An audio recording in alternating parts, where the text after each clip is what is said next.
how, significant the change of stakeholders have enjoyed from, schools, from the government, from the states, from investors, from those who are putting resources into the development of educational sector in Nigeria like us. Look at the evidence. And let me tell you something. The evidence is here. This DRC is one of the big achievements we have seen so far. And the plenary sessions and the stories you are going to listen from will be also a good example of evidence that I'm talking about. So let's try to find out what evidence we could see. And this conference will give us a better opportunity of widening our eyes open. Okay, thank you. So the objective should be for us to produce the evidence of learning so that everybody would appreciate the fact that EduTech is actually promoting learning. Prof, in just 30 seconds. Okay. Since everybody is talking about technology, I do play a role of teacher. So my objective is technology with discipline, technology with manners.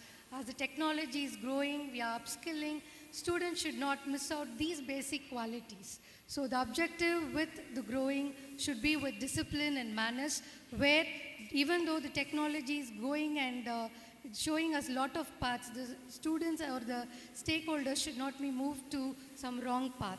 So when we are teaching, the main objective is teach them technology with discipline, teach them technology with good values and manners. Thank you. I love that. Good values and manners, because technology can be abused. Yes, that's a very, very... Mr. Mahmood. Okay. Said it earlier, improve the learning outcomes. Otherwise, it's natural. What you put in is what you'll get out. So if you drive a 500 SEL Mercedes, it's not about the car or the engine, it's where is it going to take you. So it's not about the technology, it's where do you get to go with the technology. Thank you very much. And on this note, where is EduTech taking us? Where is EduTech taking Africa? Where is EduTech taking the world? Please know that as we ride the boat or the vehicle of education technology, let us ride it with discipline, ride it with manners, and ride it with values. We will bring this plenary to a close. A big round of applause for all participants. Thank you so much for your insights. I don't know whether we can take one or two questions. Okay, so we're going to take just two questions. One Two male questions, and one okay. female. All right. Okay.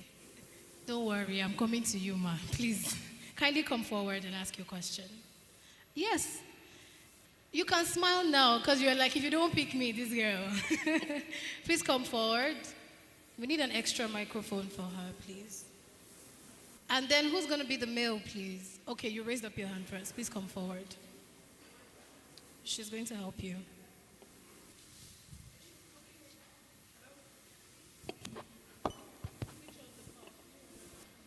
Switch off. Power button.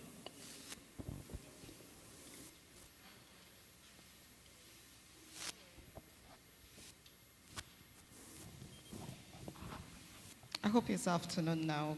Good afternoon, everyone. Good afternoon, ladies and gentlemen. Good afternoon, Honor. Okay, my name is Uloma Ibendo, and my question is tailored towards collaboration. First, let me say I'm an EdTech founder.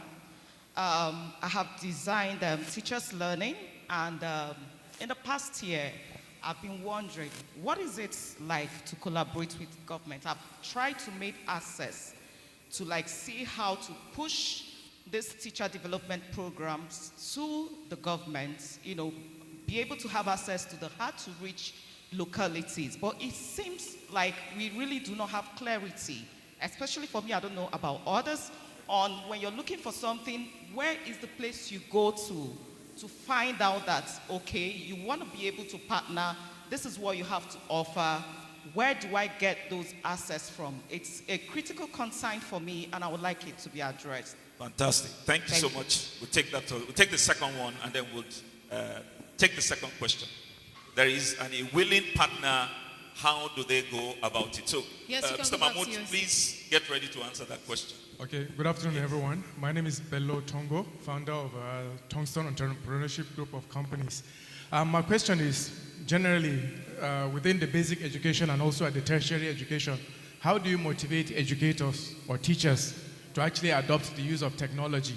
And the reason why I'm asking this is because even with the school that we're working with now, the teachers don't want to adopt that use of modern technology in teaching and learning because they feel like it's extra work, that they have to actually learn new things and new skills and new technology on top of all the lesson plans and other things. And unfortunately, also the second reason is that a lot of the educators and teachers are like Generation X.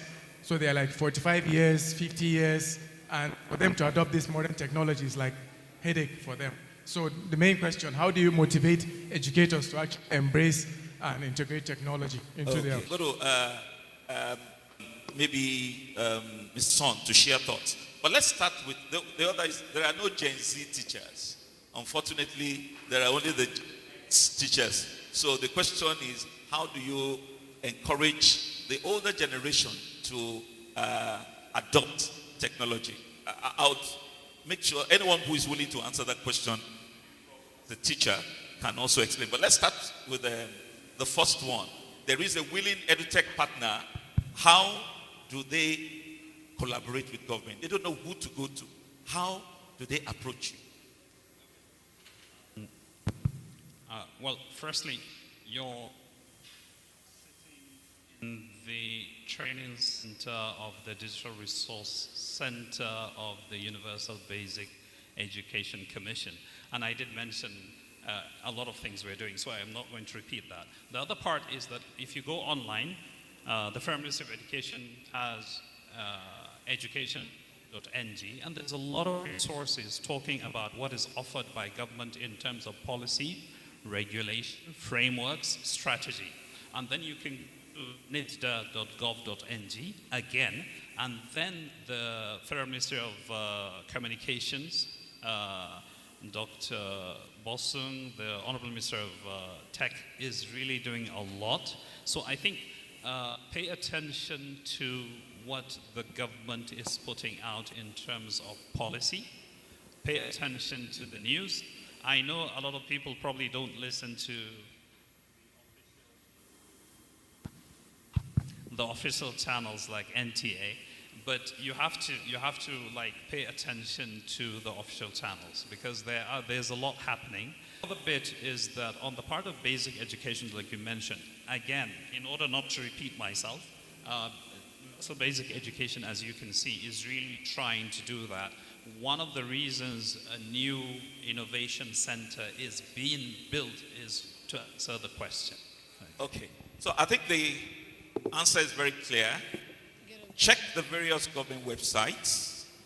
The Digital Resource Center is the point of contact. They're building a technology hub. And I'm sure that this conference also provides the kind of platform that you require for networking. So during the networking session, talk to practitioners. We're surrounded by a lot of public sector practitioners in the education sector. Make one or two friends, talk to them, and I'm sure you'll get some kind of guidance in order to foster collaboration as a private sector player. Sorry, moderator, may I add one small thing? Okay. It is probably the longest session I've seen the Executive Secretary of UBEC sit in. So please, you have to acknowledge that. He heard your question. And I think that's a commitment that you can see with regards to what you said. Thank you very much. Thank you very much. Thank you, ES. To quickly close. How can we get the older generation of teachers to embrace technology? Prof, tell us. There are no Gen Z. No problem. Okay. technology doesn't define older generation or younger generation. The passion for teaching pushes the teachers to learn all the new technologies. So if you find difficult to teach your older generation, you can make a peer team among yourself. The older generation teacher who's comfortable with the younger generation, that younger generation can mentor the older generation. Okay, but the older generations are wise enough, they quickly grasp everything when it comes to technology. The only thing is they don't understand whether the left button has to be touched or the right button, because the older generation is the school from where the younger generation learned what teaching is. So only thing is few points which they will not be able to grasp easily. So you can have a mentor group where the younger generation can teach the old generation among the peer group, so that technology will reach to them in a better way and in the best ways. Excellent. So on this professorial note, reverse mentorship. Younger generation, older generation, technology. They have learned from us basic education. We must learn from them technology. And on this note, I want to thank all our participants. Thank you so much for your time. Thank you so much. And that brings this session to a close. Thank you. Please, another resounding applause for the panelists and the able moderator, Mr. Shea. We need the photographer to take pictures with them before they leave the stage. So please come together for a picture.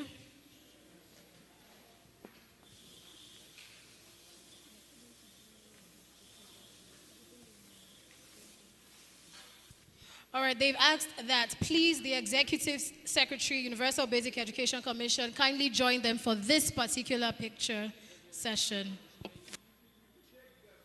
Okay, we also need Mr. Ray Atley to join the photo session as well. Mr. Ray Atley, please kindly join them upstage. Dr. Moses Imayi, Dr. Hamid, please stay upstage. Dr. Hamid Baboyi, okay, he's here. Thank you. Mr. Son, okay, he's here already. Mr. Ian Atfield is here already. Senator Aminu Iya Abbas, represented by his personal assistant, please join them upstage for the photograph session. Thank you.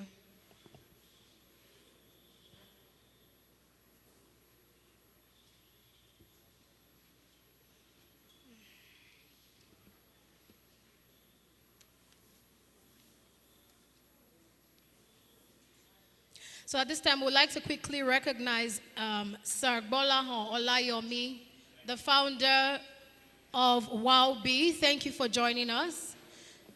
Please, a round of applause for our panelists once again. Thank you.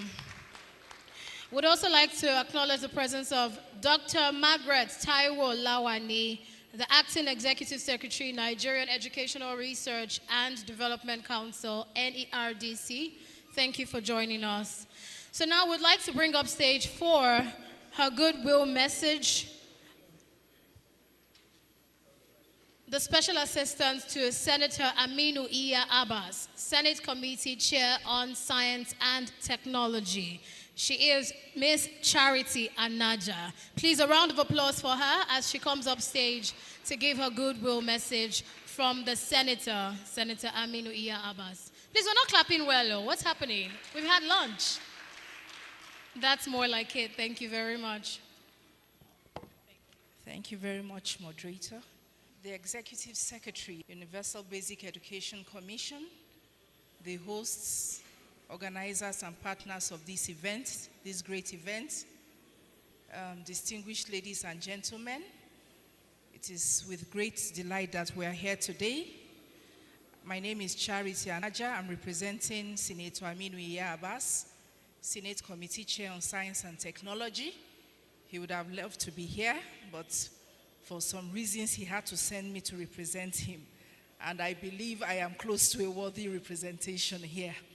He's particularly delighted when he saw the letter that the Executive Secretary, he told me, is from Adamawa State. Good morning, sir. We're proud to have you from our own place. So I'm reading his goodwill message. distinguished guests, esteemed colleagues, industry leaders, education innovators, and policy makers. It is both an honor and a privilege to be with you at this significant gathering on the theme, Building an Effective African Edtech Ecosystem for Global Impact. This theme resonates deeply with the vision we share for Africa, embracing technology in education, but also pioneering innovative solutions that uplift the global community. In Nigeria, we recognize both the vast potential and the pressing challenges facing EdTech, from infrastructure deficiencies, limited digital literacy, high cost of devices, and funding constraints have impacted the scalability and effectiveness of EdTech, particularly in undeserved regions. Yet, through partnerships with technology firms, education NGOs, international organizations, and economic and academic institutions,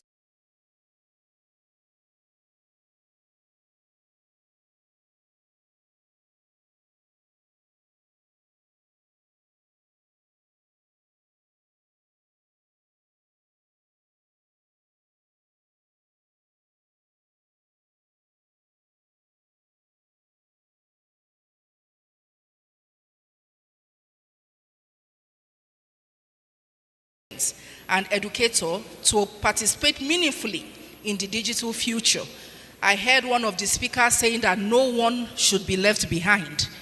And we have, the senator has particular interest in the girl child, learners with disability, and out-of-school children.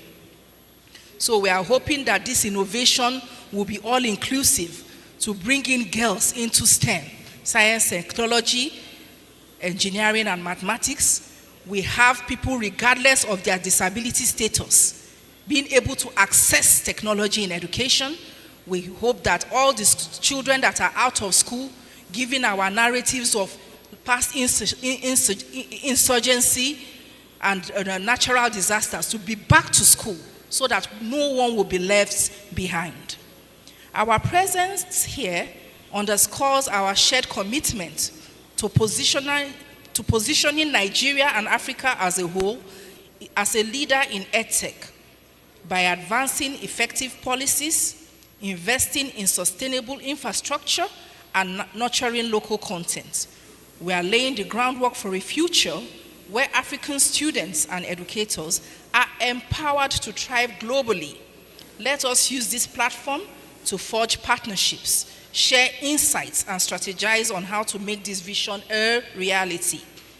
We are hoping that this 3-day conference will come up with meaningful deliberations, and we hope that with the outputs of what we get here, we can have something that we can legislate on so that it can be a fruitful event.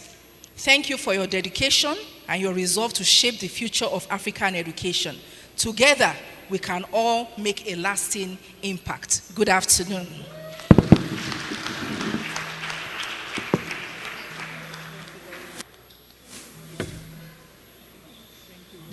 Thank you. Thank you very much. That hug was much needed. Thank you. All right now, ladies and gentlemen, it's time for some entertainment. I'm sure we've had enough to take in, from the plenary session to the speeches, the keynote addresses, and even the goodwill messages, right? Now it's time for some entertainment. Please join me. Welcome to serenade us beautifully well, theater arts. Okay, for their theater art performance, rather. Federal Government Boys College, Akpo. Please, a round of applause for them. Federal Boys College, Akpo. Enjoy.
enjoy that.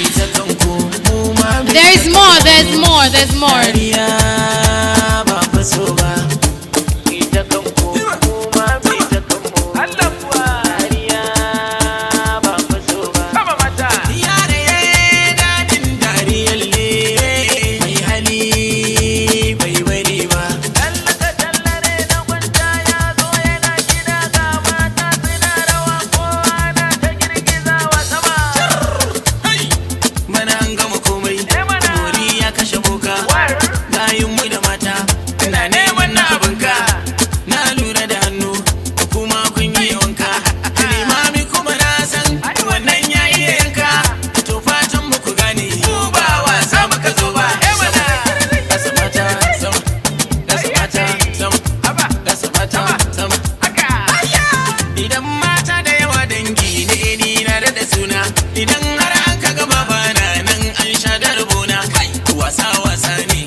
wish I could dance as much as those young boys. Man, I need to take dance classes. Who is with me? Let's just go and book a session now. Okay, we are two. All right, we'll meet after this event. Ladies and gentlemen, another round of applause for Federal Government Boys College, Akpo. That was beautiful. Thank you very much for staying with us from the beginning right up until now. And I would like to give a very big thank you to our major sponsor of the African Edutech Conference 2024, the Universal Basic Education Commission, UBEC. Please, a round of applause for them. They gave us this hall. Beautiful accommodation. In fact, without them, this event wouldn't be possible. Thank you so much. And the Executive Secretary for staying from the beginning till the end. It's not every time you see Executive Secretaries sitting down like this, enjoying themselves and not even in a hurry to leave. Please, a round of applause for Dr. Hamid Baboy. Thank you so much. Thank you. And would also like to thank the major organizers. You know, we did this in partnership with the Nigerian-British Chamber of Commerce and UBEC. But the brain behind this beautiful initiative for the past 6 years, EduFirst Nigeria Limited. Please, a round of applause for them. Yes, please. Thank you so much. Thank you so much. And a round of applause for yourselves for being a wonderful audience. Not to forget that this is a 3-day packed event. We still have policy dialogue, which is going to come up on the 3rd day. We have another panel session immediately after we close this opening ceremony. We have breakout sessions, master classes, exhibition. So you need to move around and know that the event is not over yet. But this time, we'd like to bring the opening ceremony to a close. And we'll call up these dignitaries for the photo session. Please kindly come up stage again. Mr. Ray Atley, is he here? Oh, okay. Dr. Moses Imayi. Thank you. Dr. Richard Montgomery. I think he's not here. Mr. Sam Sungil. Dr. Hamid Boboy, please come up stage for the first set of photograph, please. And then we'll call the next group for another photo session. So we need the photos taken in groups. So we have the first with the headline sponsors, and then the next with the panel session speakers. We've had the one with the first set of panel session speakers, but we're going to do another one with the second session. Thank you. I think, Mr. Shea, you need to join them as well. Mr. Shea, you need to join them. Yes, please. So we'll take this quickly.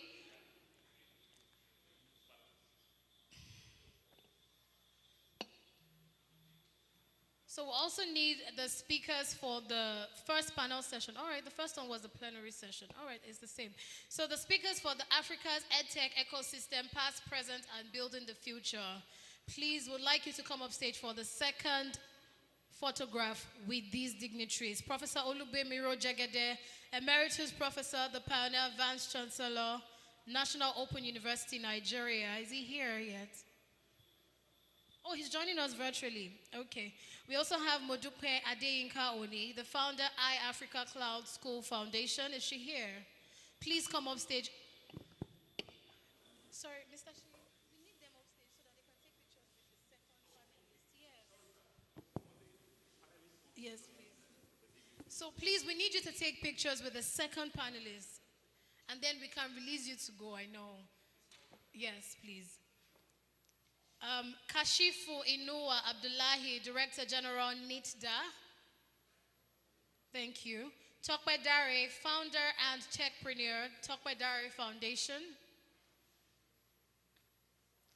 We also have Dr. Harold Kojime, National Coordinator, Nigeria Learning Passport, UNICEF Nigeria.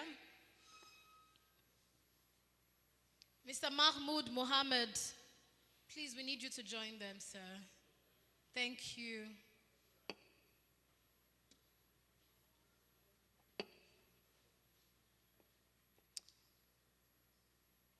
So do we have all the photos taken now?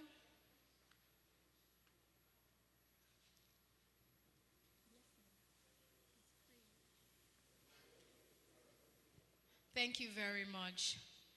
Ladies and gentlemen, the opening ceremony for African Edutech Conference 2024 has come to an official end. A round of applause, please. Thank you. So for the benefit of those that just joined us, my name is Victory Wilson. I don't know what's me on this flyer, Jackie.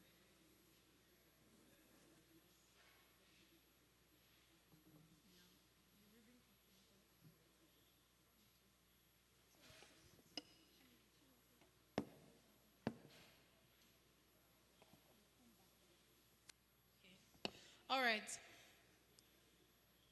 Okay, ladies and gentlemen, I was saying earlier that my name is Victory Wilson. I don't know why I'm battling with this fly. My name is Victory Wilson. I'm a broadcast journalist and an events compere, and it's been a great pleasure being your host today. Have I done a fantastic job so far? The yes is not loud now. Thank you. A round of applause for me too. Thank you very much. So we still have the panel session for Africa's EdTech ecosystem, but right now we'll be opening the exhibition area. So we need all our esteemed guests to kindly move to the exhibition area for the official opening, and then we'll come back for the panel session. Don't forget there is lunch. So please, what you just had was appetizer. So keep your appetites. There is lunch, a perfect lunch. So please, after going around the exhibition area, get to see the stands that we have, the partnering brands, our sponsors, and all the people exhibiting. Please make your way back to the hall for the second panel session, which is going to be powerful. We'll be talking about Africa's EdTech ecosystem, past, present, and building the future with powerful speakers. So right now, please follow the ushers. Ushers will lead you to the exhibition area.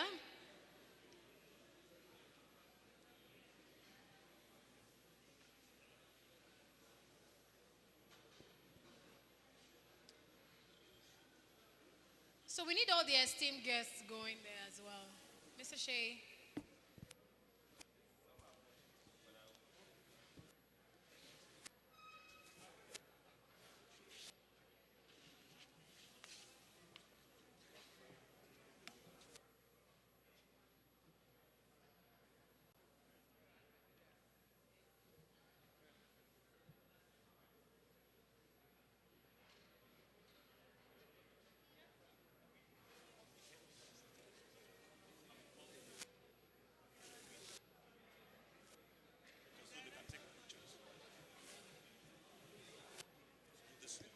Okay, so I should call.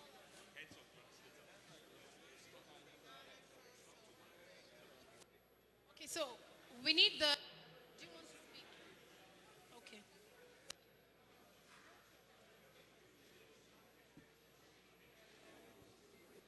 Okay, so we need the heads of educational parastatals upstage for a very quick photo session, and directors of UBEC, please. Before you go to the exhibition area, kindly come upstage for a quick group photograph. Thank you. We also need the chairman of UBEC also upstage. Thank you so much. Please, let's go now. Head of education parastatals upstage, please. Sir, please upstage. Photographers, please. We need the photographers here. We need the photographers here.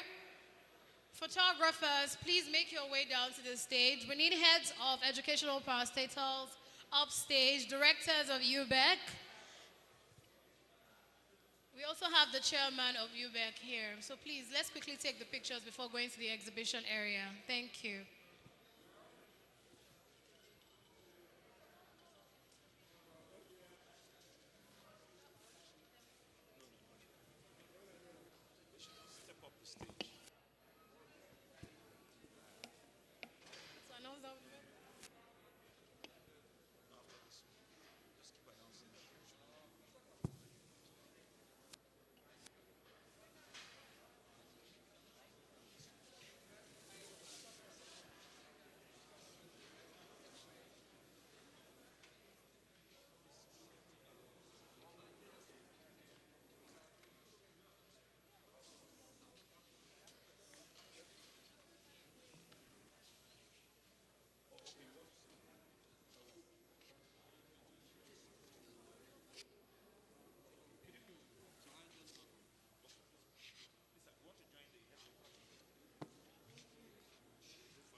Thank you. Please don't forget to come back for the second panel session. And there is lunch as well. Don't be in a hurry to leave, please.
Ladies and gentlemen, we need you to start making your way back to the hall because lunch is ready.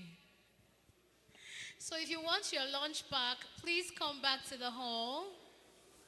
If you're at the exhibition area and you can hear me, we need you all back in the hall for your lunch. Lunch will be served in the next 5 minutes.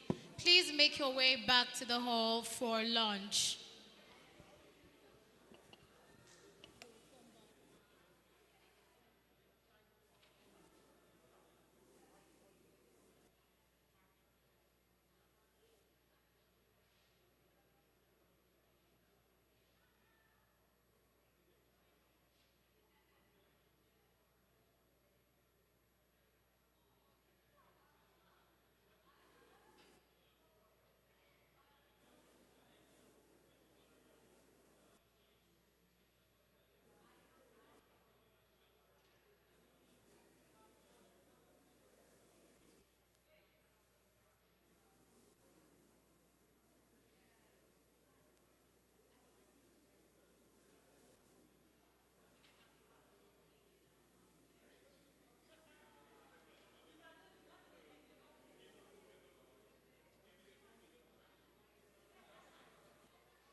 Tried to talk it over, but the words got in the way. We're lost inside this lonely game we play. Thoughts of weeping disappear every time I see your face. No matter how hard I try to understand the reasons why we carry on this way, we're lost in a masquerade. Oh, in a masquerade.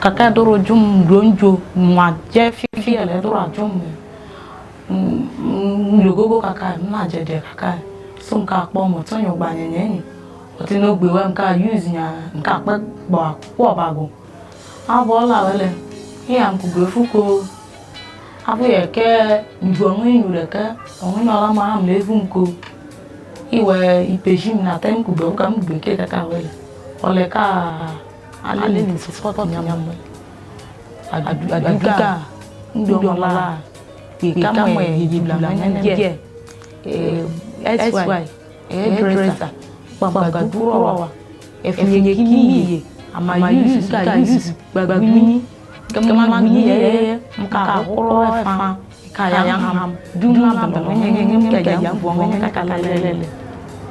Horo fa, kayam, dumlam, kayam, woman, kakalele. Isinya no boho, tajuleke ho, kamaka golem kadi, jabo haleli.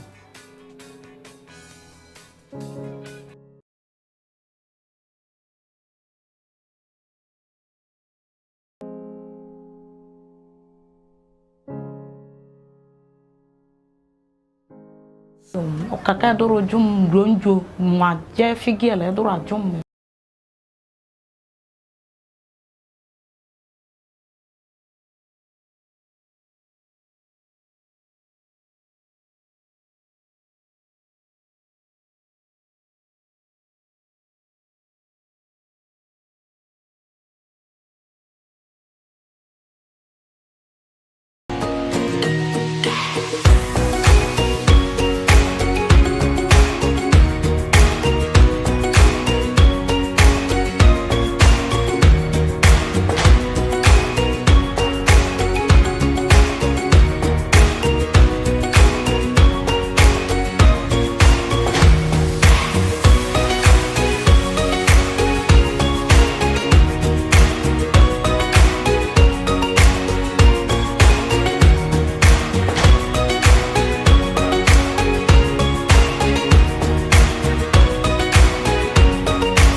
Ni ce mai suna Deborah Elegu, ina cikin kungiyar Vesle, wato kungiyar Oneshi Group daga Obi. Gaskiya tun da an fara wannan kungiya da na ji labarin wannan kungiya, da na shiga cikin wannan kungiya, ai kai mana train a cikin wannan yadda za mu sarrafa kudi. A cikin wannan kungiya na dauke kudi, ko wannan kungiya sun ba $100.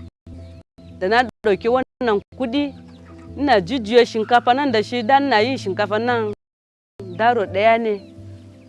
Amma da na karba wannan kudi, na zuna yi shinkafa ya kai wajen buhu daya, nin gaba daga buhu daya yana je buhu biyu, buhu uku. Da yake muna saba a ciki wannan kungiya haka yana bunkasa, sannan kuma cikin kuna dan samu dan kadan sai na sa wani sana'a yara peanut suna yi din a gefe, sai su dora peanut din, masu sari ko shago suna zo su saya din su je su sa shago. Cin gaba wannan har yarinya na yanzu nan tana makaranta, tana high a state, tana private university, tana read nursing. A cikin wannan kungiya din har yanzu da muka ina cin gaba da shi, har na samu kudi. Muka siya land da kudi. Ya land na 200,000. A cikin 200,000 na biya one cikin wannan kungiya ta dalilin kungiya. Inda ya samu da concrete, na siya concrete kaza guda 12. Kanana na siya su. Yanzu yadda ina yi, yadda na a sample da kun gana injin din nan. Yanzu shinkafa da ina yi yanzu nan ya kai wajen buhu 20 a yanzu. Domin amma daga kwanon kaya biyu uku har ya da biyu har ya kai rin yanzu nan. Domin su wanda suka kansu domin wannan corporation gaskiya na ji daɗi sosai. When the doctor told me I had river blindness and I may lose my sight. After this, I was convinced I must do whatever I could to alleviate the diseases of neglected people. Thank you. This passion sculpted the first 10 years of the foundation. General T.Y. Danjuma has been at the forefront of the fight against neglected tropical diseases in Nigeria.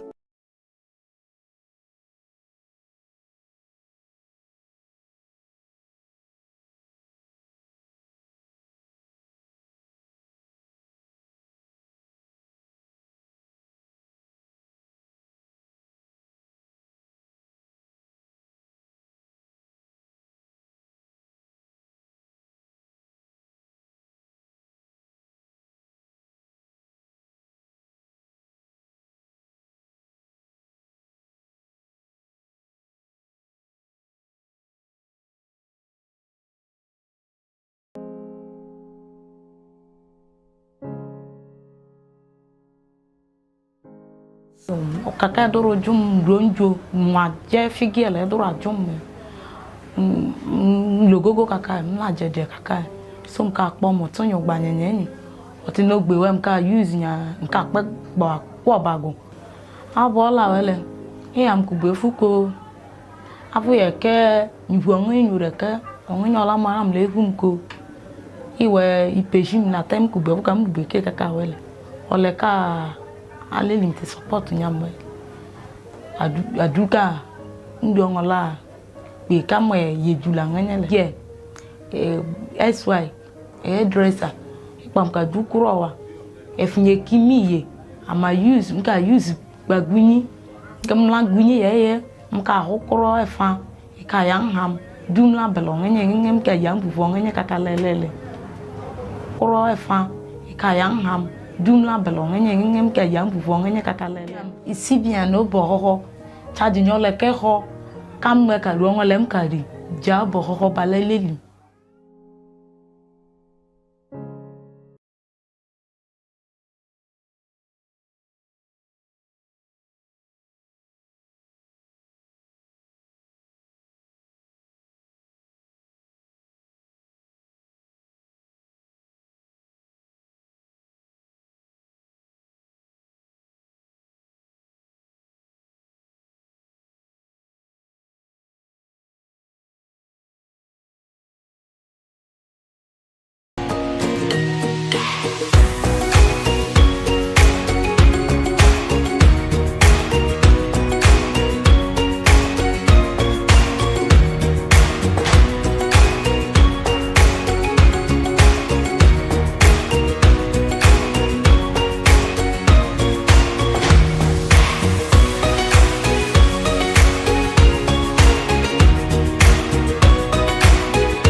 think based on your experience, what you're doing now, forward?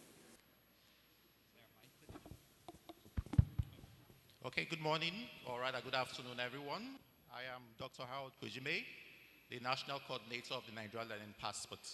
So the NLP, Nigeria Learning Passport, is an online data learning platform with offline capabilities. So it's sort of like an LMS, if you like to think it that way.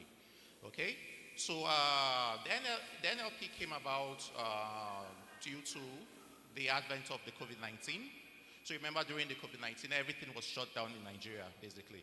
So in the West, where we have systems that work, we had infrastructure that was in place so that education, the teaching and learning could continue. But over here in Africa, we're struggling in that field. So that gave rise to the birth of the Nigeria Learning Passport. So this was a partnership collaboration with Microsoft, the Federal Ministry of Education, and UNICEF. So Microsoft is helping us with infrastructure. And then we have a couple of partners as well, okay? Now we have officially launched in 20 states. We recently launched in Kwara State last month, which makes it 20 states.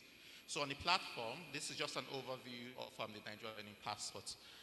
We currently have 1.5 million users on the platform. So this is the biggest, largest number we have within the region. So it's a platform with target users for students, parents, and the community in general. So we have courses for basic education all the way to SS3 in English, and also the 3 basic languages in Nigeria, which is Hausa, Igbo, and Yoruba. So like I said, officially launched in 20 states. We have over 16,000 lessons on the platform, and this is completely free. You can access it on nigeria.learningpassport.org, which is a URL, or you can download the application on the Play Store. So this is totally free, everybody can access it. We also have courses for the teachers as well as the community teachers, courses for continuous professional development and so on and so forth. And we have, maybe on the partnerships, I'll talk about the partnerships later. But when you talk about the past, when it comes to EdTech,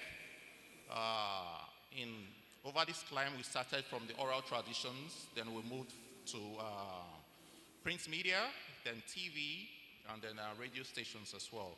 So currently, with the advent of the internet and mobile technology, everything just changed. So with mobile phones now, you can have access to all the resources you need at the snap of your finger, which makes it very, very interesting. Maybe about the challenges, we can talk about the challenges later. Thank you. Thank you very much.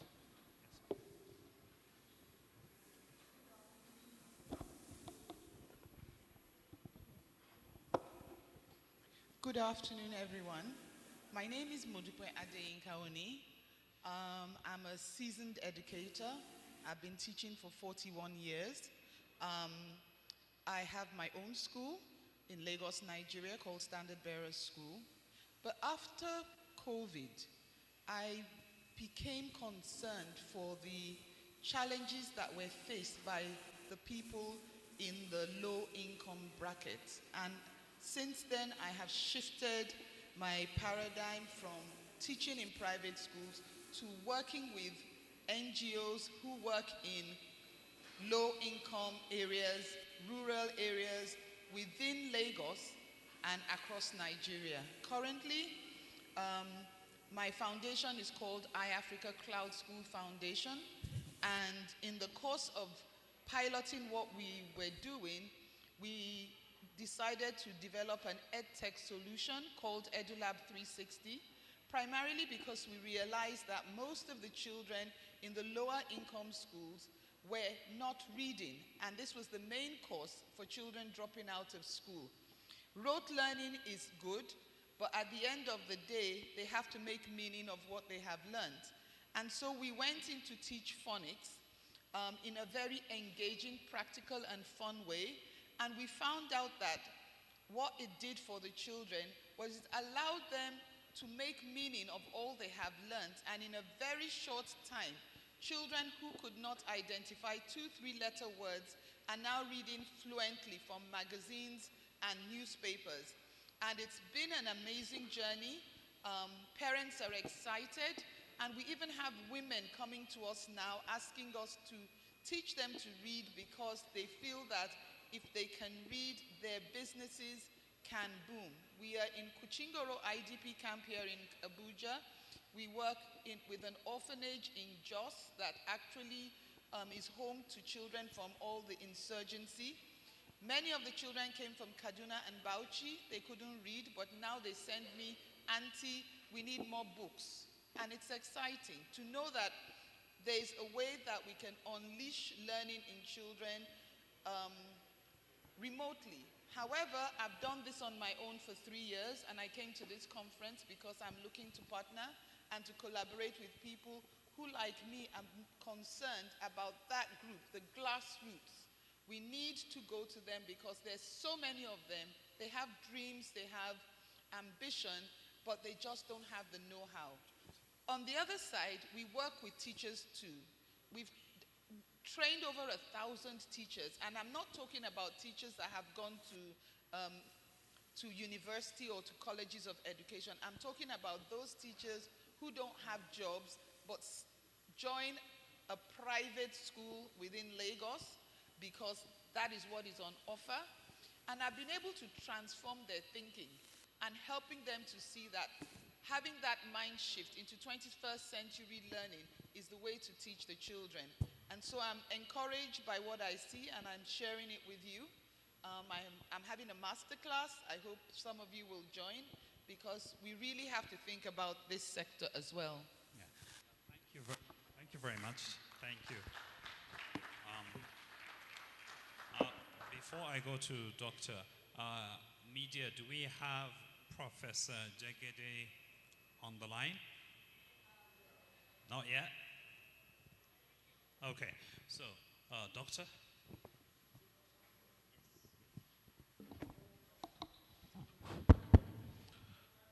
Good afternoon, everyone. Thank you for having us. My name is Dr. Ahmed Yusuf Tambuwal. I'm sitting in here for the Director General of the National Information Technology Development Agency.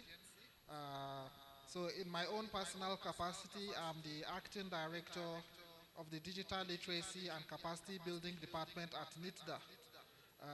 And that department is responsible for fostering digital literacy and cultivating technical talents in Nigeria.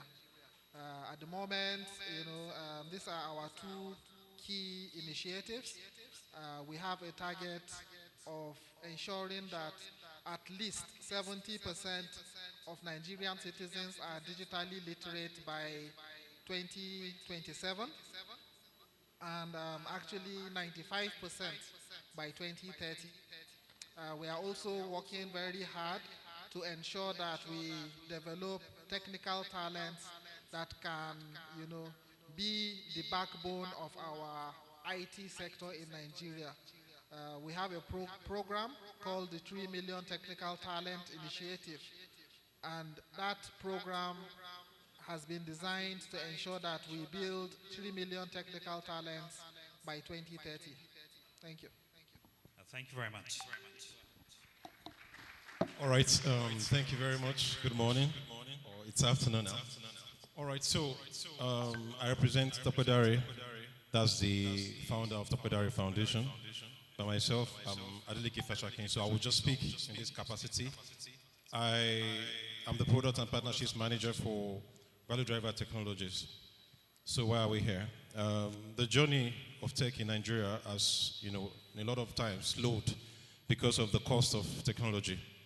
Cost includes cost of OEMs, cost of personnel, and having to export resources to export your naira to get dollar-valued technologies. So what we do is we have home-based solutions where we build locally and deliver locally.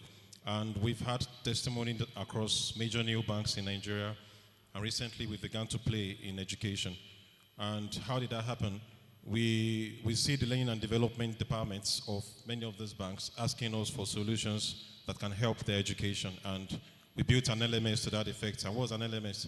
A learning management system that works as a tabula rasa, where you can upload your course and assess your students. And we've also seen that played outside education. We also have power solutions, where through Topodari Foundation we have partnered with schools. We've powered schools, of course, laptops and all of that, but that doesn't work as much as Power Solutions we have done. So it's a great thing to be here. Thank you. Thank you very much. Okay, super. We have Professor Jegede online, thankfully. He's the Pioneer Vice Chancellor of the National Open University, Nigeria. And we're really happy to have him online. Prof, would you like to say a couple of words further before we jump in? We only have 20 minutes, and we've already taken 10 minutes in the introduction, so I think it's unfair on us, but I will complain to Mayoga later. Thank you, Prof. I wish to thank the organizers for the invitation to participate as a panelist. An educationist, a professor of science education, also a professor of digital learning, a teacher who has trained hundreds of teachers in education and in the use of technology for teaching research and resources. I feel quite excited that this has a most opportune time when all and conclude is moving towards digital economy and for everyone to be digitally literate. For those who, what is EdTech? I hope that has been fine. Those who are new to it, EdTech is education technology. It refers to the use of technological tools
confirm you're speaking. It sounds like you might have switched. No.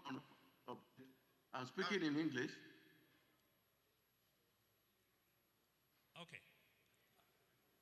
Thank you very much, Prof. I hope you can hear me now.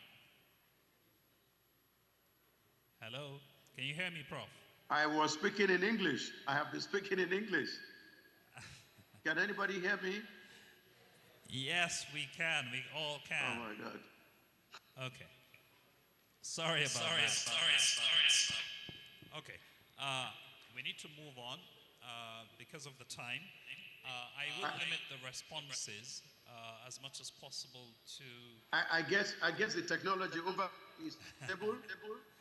So, to hear anything from there. Okay, could someone type a message to Prof so that he knows that we can hear him? Okay, and then maybe do something about the audio. Okay, so because of the time. Sorry, where are we at now? What do I do? Can you hear me? Yes, we can. Can you hear me? Yes. I don't know if you can see. Can he see us? Okay. So. Okay. All right. So if you can hear me, then let me just move to say that recently there has been a massive global movement to promoting digital literacy because it is imperative for all countries to use it as a stepping stone towards digital economy, revitalizing education through technology, and making sure that we produce people who will be effective and efficient and ready for the digital workforce and global standards of the 21st century. Global digital literacy as part of the total skills for the 21st century, prerequisite for employment, innovation, entrepreneurship, yet it remains under-integrated in Nigeria. Digital literacy is part of the 21st century skills by the World Economic Forum and the World Education Forum. Without it, citizens are excluded from the skills required for societal participation and meeting today's workplace demand. Currently, Nigeria lacks an integrated digital literacy component across its educational levels, leaving graduates without the minimum skills for the labor market. At the moment, there are over 160 countries that have prioritized digital literacy for employability. However, Nigeria's system has yet to fulfill the integration of these skills. And we have created a critical gap for students and graduates entering the workforce. So we must move ahead in Nigeria to push the educational technology much further than we have now. We must make sure that the curriculum at the levels, the secondary, the primary, and the tertiary are revamped completely. What we have now will not serve the 21st century. The second, that we must think about how to support digital mentorship in schools, Thank you how so to support much. e-learning, and then how our curriculum must be changed and how must be trained. Students cannot access the wealth of knowledge of digital. Thank you so much, Prof. Thank you so much. What is required for employability, unless, of course, that the teacher. Thank you very much. Thank you so much, Prof. So we only have a couple of minutes, and I would like to handle a key question with regards to, because we're talking about technology, regulation, startups, and financing. And on the panel, we have educators, we've got the international development organizations, UNICEF is here, we've got regulators, NIDA is here, and we've got startups. So I think we've covered the bases on technology. But one of the challenges that is really big in technology is localization. Nigeria has 520 languages. 520 languages, yes. So I would like you, my panel, to talk a little bit about what you think should happen in localization in different aspects of your positions, okay? So I will start with the regulator here. So Nidda, could you say something really fast? So I will give you 1 minute, and because of the time, I'll probably do it this way. I do not like interrupting.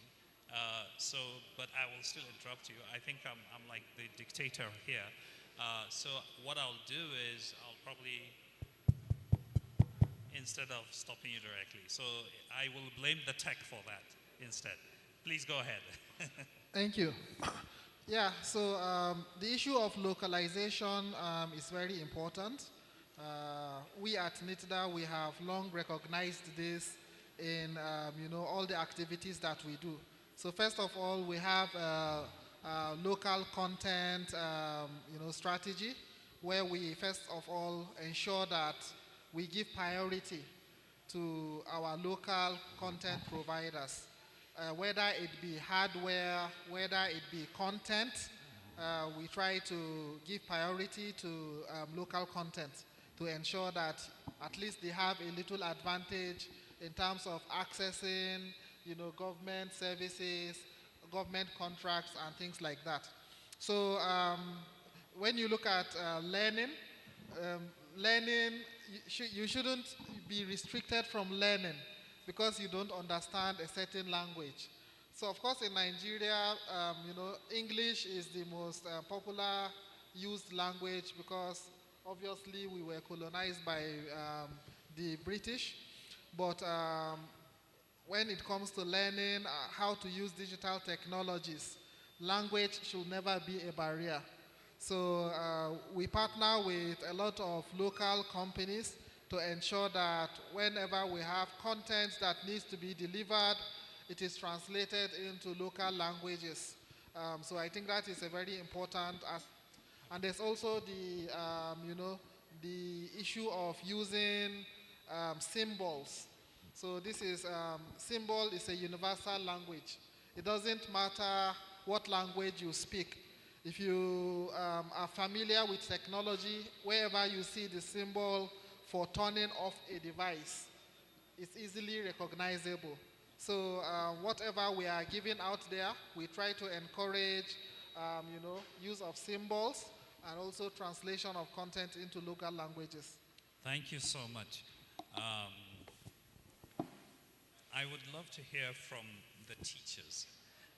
You're in the field, you have a lot of experience, and I think the breadth of the approach from north to south, I would really like to hear the localization challenge, okay, and the reality of where technology can help in this regard.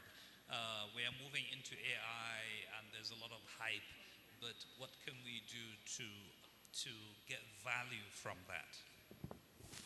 Thank you. Well, first and foremost, we're a literacy company. And so we understand that the children that we're dealing with, they most likely have their vernacular language as their strength. However, we are mindful of the fact that at the end of the day, if they're going to get any certification, they need English. So there is a blend. The vernacular helps us to educate teachers. Vernacular helps us to make good examples that we know can reinforce learning. However, on our platform, we use English, but then we made everything Afrocentric. Our stories are culturally relevant. Our teachers are all Nigerian. They come from different parts of the country. They speak English and they model the expectation that they want. So we use sounds a lot to teach we don't use alphabets, we use sounds. And from the sounds, they learn to blend. And from blending, they begin to find that they can pronounce words. So even though they have vernacular as their main way of expressing themselves, it's done through songs, very engaging activity, such that at the end of the day, they suddenly wake up and eureka, they find out that they can read. So once they can read, we've partnered with an NGO that has written books in English, Yoruba, Igbo, and Hausa. And so we tell them, depending on where they are, that they should read the books first in their language and then have the children, because they have the understanding of the story, now piece it together with English. I would say this for the children in these communities. they're actually very smart. In the rural areas, you'll be amazed. And they're actually very eager. So whatever you bring to them, they take it up like a sponge. They just absorb it. And I think that that is the strength of the Nigerian child, wherever the child may be in our country. And so we're just pushing because we know that certification is important. And we're not insisting that them end up going to university because, again, the World Economic Forum says that it's more about certification than degrees. We just want them to be able to have enough literacy to learn a skill. We also are partnering with some organizations out of Finland to bring their technology, their vocational teaching, and make it adaptable for our people in a way that can relate to. And I think that really is the center of what we do. We want to educate the children, but we want to meet them where they are and bring them out to where they should be. Thank you so much, Modupe. Tope, I'm going to come to you last, not because of anything, but because you've got regulators, NGOs, and development partners. You're going to be a beneficiary of the solution. So I'd like to hear the solution from you coming out of the conversation. So quickly, Harold, the Nigeria Learning Passport coming out of the work of the Federal Ministry of Education, UNICEF, and Microsoft. How are you the localization question, especially with what Modupe said with regards to the focus? I mean, is in just about over 100 countries in the world. So, but we're in Nigeria with 520 languages. So how do you address this? Okay, so thank you very much, Mahmoud. So the component for EdTech, which is inclusivity, covers this. So like you rightly said, Nigeria, we have a lot of, the population is large, with a lot of languages. So what we've done with the Nigerian Learning Passport, with our partnership with GPE, Global Partnership for Education, they provided funding so that we can use these funds and give to states so that they can have studios. We have provided studio equipment for at least 10 states, and that includes the full setup, the equipment, the cameras, microphones, and everything. And then the teachers are trained on how to develop content similar to what Korka is doing with UBEC. So they develop the content in their local languages. And the content has to be curriculum aligned and culturally acceptable. So with a lead from the Federal Ministry of Education, we're able to validate the content as it comes in. Then another component is, especially when we're talking about education for the ecosystem, is to have like an open resource, an open source resource, so that all the resources, the courses we have will be open to all the partners we have around, okay? So for example, the Learning Passport, in Nigeria, we have adopted it as the Nigeria Learning Passport. So Brazil has their own Learning Passports. Maybe you can have courses in Spanish as well. So we have Spanish speakers in Nigeria, expatriates in Nigeria, they have children in Nigeria. So these areas where we can adopt courses in various Learning Passport platforms if we have that open source agreement with different countries. Especially, we can start from Africa, and that's why we have this conference going on. Thank you. Thank you very much. Tope, it's your turn. Nigeria has a very young population. Africa has a very young population. Nigeria has, I believe, if I'm not mistaken with my stats, over 65% of the population is under 25. Okay, I don't think you fit in there, but you're the closest we have on the panel. So you get to talk about the expectation of youth, the startup ecosystem with regards to the opportunities coming out of the requirement for localization, but then please talk about the new stuff, AI, gamification, XR, virtual reality. Let's hear what you think about it and how to address the generational gap in terms of policymakers. And don't look at Dr. Tambol as if I'm like older than, he's older than me. I think this My white hairs are just a fashion statement. So older guys like us, okay, how do you address that gap where we're in the policy making space, you're in the use and produce space? So what do you think about that? So I've put in a lot on you, so I'll give you 2 minutes instead of 1. Right, thank you very much. So yes, you've raised a very important concern, and I would say it this way. I was trying to see around strategies or policies in education, and the most recent, which is the strongest in Africa that I've seen, is from Rwanda.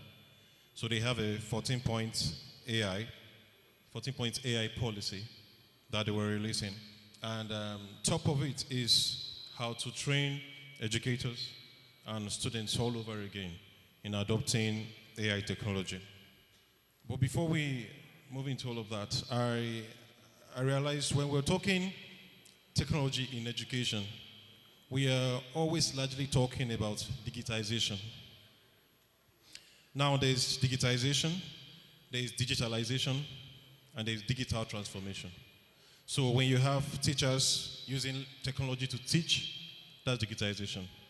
When you have them making students respond technologically, you enter a smart school. A smart school is digitalization. But digital transformation is that everything that revolves around schooling, from onboarding to payment, to examination, to parent monitoring, to teaching, and to students, that we have revolutionized each of those value chain with technology. That's when we have digital transformation. That means a parent can be at home and know what the student is doing per time, know the number of classes they attended, know the number of minutes they spend in class, because we have revolutionized each of those processes. So it's what I believe AI and machine learning and all of that have come to do, to reduce the number of administrative processes teachers have to do, so they can have time more for mentoring and direct, control. Thank you.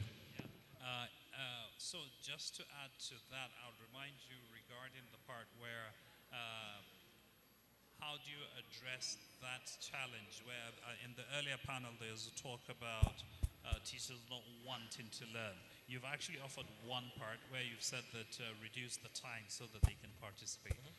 What else can government, regulators, and do in that sphere in terms of helping teachers in that regard? Okay, because of time, just one thing. We need to invest heavily in training. Yes, heavily.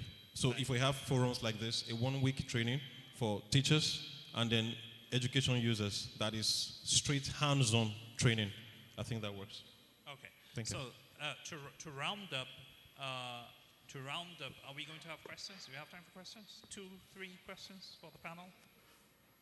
Do we have anyone that has questions? Okay, so Okay. we'll take just one.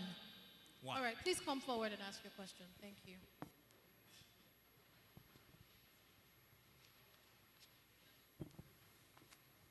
He'll help you. Good morning, all. Good afternoon. My name is Sabo Zaku. I want to ask the panelists, how can we cascade EdTech in rural schools? Is it possible with the epileptic supply of electricity, with the poor infrastructure, poor funding of schools? If we can, how? Okay, so let's answer that in like 1 minute so we can wrap this up. Okay, I'm going to hand the mic over to Modipe because really she's working in that sphere, and I'm going to give you the TikTok space to answer that. So it's very easy. We know that technology is the way of the future, and every child must get technology. We cannot put laptops in every child's hand. What we do is we create cells, and in our cells we can have up to 1,000 children, but we break it down into cohorts, and then we bring in facilitators that we train who now hold lessons for these children. We use maybe a private school, a low-income private school where school fees is less than 5,000 naira. There are many of them. or we use NGOs who have libraries and things like that, or like the orphanage, and we encourage them not just to deal with the children in their schools, but in their environment. Every cell we have is targeted to bring in at least 1,000 people. People because we also want to work with women. And I think that with the cell idea, we can multiply cells across the country. And as people begin to learn how to engage with technology, one of the things I tell teachers is that if you have an Android phone, you actually have a computer in your hand. So you can you can Google anything, and any app that you want to use, you can use it to teach yourself, and you can also learn from it to teach your children. The truth is that if we keep on talking about it, we will never start. We just have to go with what we have and just watch it evolve, and hopefully maybe we'll get the right kind of funding sometime in the future to help us scale. But scaling as cells, 1,000 cells in Nigeria will make a lot of impact. Thank you. Thank you very much. And on that note, I thank panelists Harold, Modupe, Dr. Tambuwal, Tope, Professor Jegede that is online. Thank you very much for attending to this, and I hope it was lively. Thank you very much. Thank you very much. A round of applause for our panelists. And our moderator, thank you so much. Okay, so moving on very quickly to the next panel session before our breakout session. Thank you, thank you. Okay, please come back. They said they want to do another one. So please, can we have the photographers here to take these panelists another picture? Do we have the photographers here, please? Thank you. So very quickly, moving on to the next plenary session. And this is themed the digital content. And we'll be deliberating on a topic relevant to the theme of the event, which is building on effective African EdTech ecosystem for global impact. Thank you, our panelists. Please make welcome Mr. Oluwatosin Odedele, Project Coordinator, UBION Consortium. A round of applause, please. Is he here?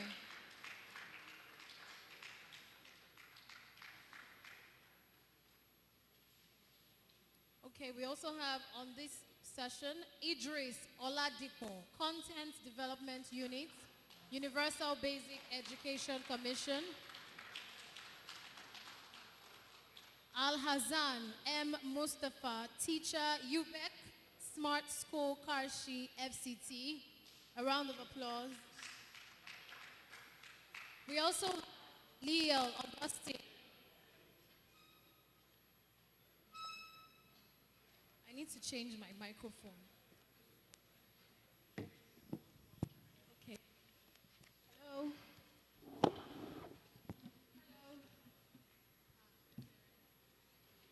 Hello.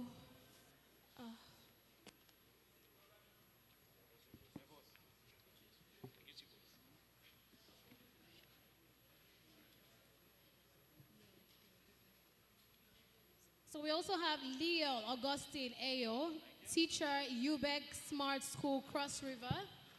Okay, he's here. Thank you. And lastly on this session, Maikudi Abdul Al-Alawi, Principal, UBEC Smart School, Kano. A round of applause, please.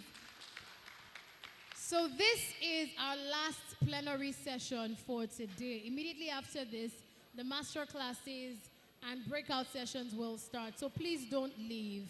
This will take just 20 minutes and we're going to strictly time it. Thank you very much. You have the floor.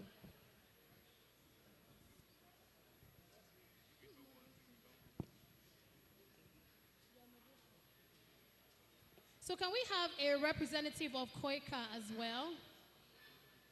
So he's the moderator, right? Mr. David, welcome upstage. Thank you. So there's a microphone for you in the middle.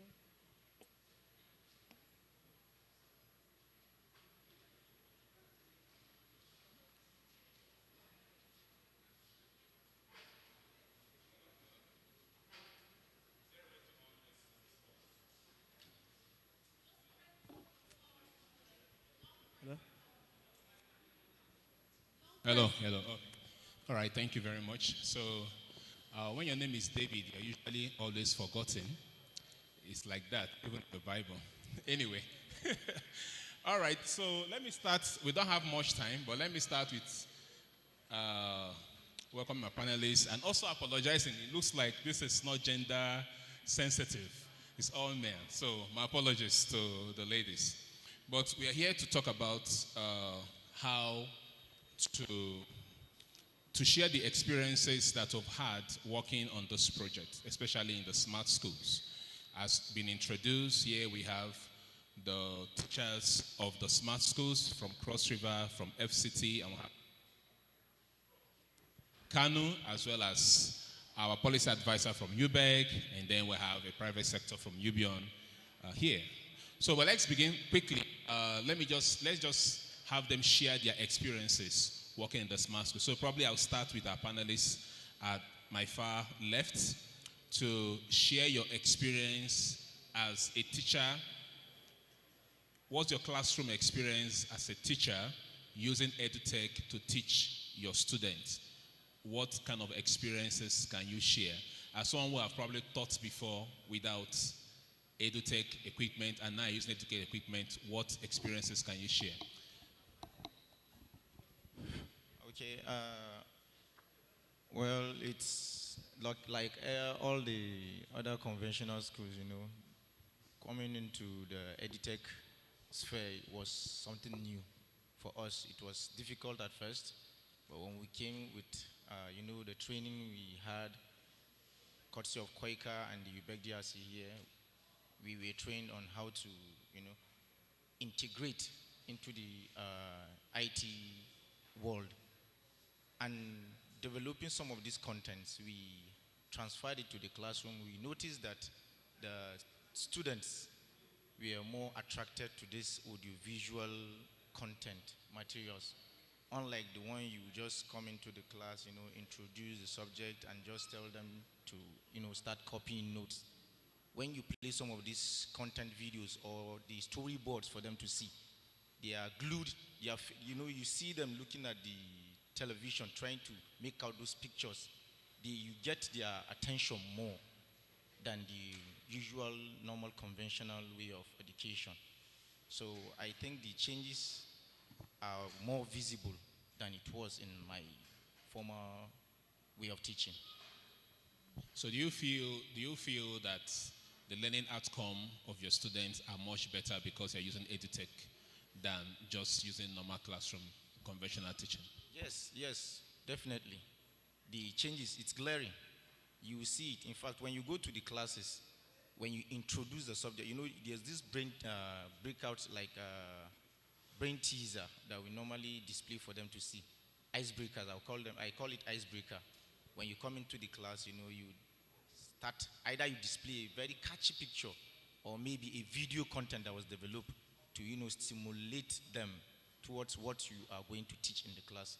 You see, they get more interested in the topic. Okay, perfect. Thank you very much. All right, so I'll just go to Leah. So you are also a teacher from the smart schools in Cross River State, and you also participated greatly in developing some of the content, which one of them we shared today as well. Now, do you feel that integrating EdTech into teaching experiences, does it increase your work? Or is it something that's exciting for you? Well, I would say it has been a very transformative experience for me, particularly because coming from my conventional school, where probably my basics were on MS Word, PowerPoint, that's it. Then coming to a smart school. The smart school is not just about technology. We operate using the blended learning model, where we still have the traditional method and the online station where we integrate technology.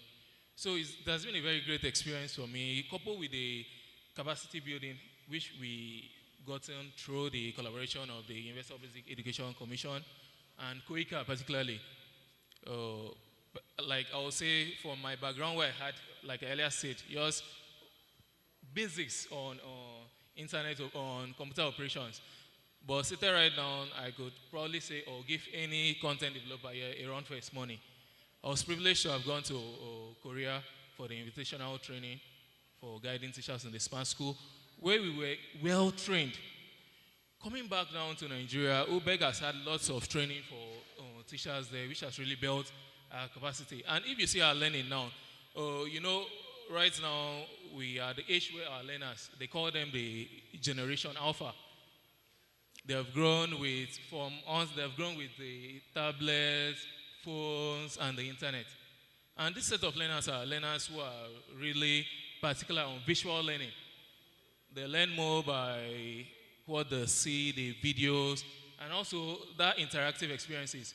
So with the capacity building we've gotten, we've been able to create very, very engaging content for our learners, which has obviously improved their learning outcome. Like you earlier said, we also conducted assessment tests between the smart schools and the non-smart schools. And obviously, we came out top. This is a project we started in, it's barely a year now, a year plus. But the improvement we've seen in our learners has been really, really impressive. So I'll say that's really improved the learners' outcome.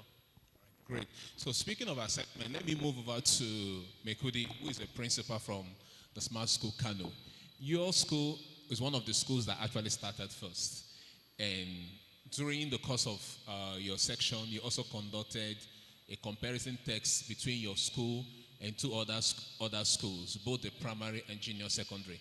Can you share with our audience what was your experience like and the kind of result that you got from that comparison test?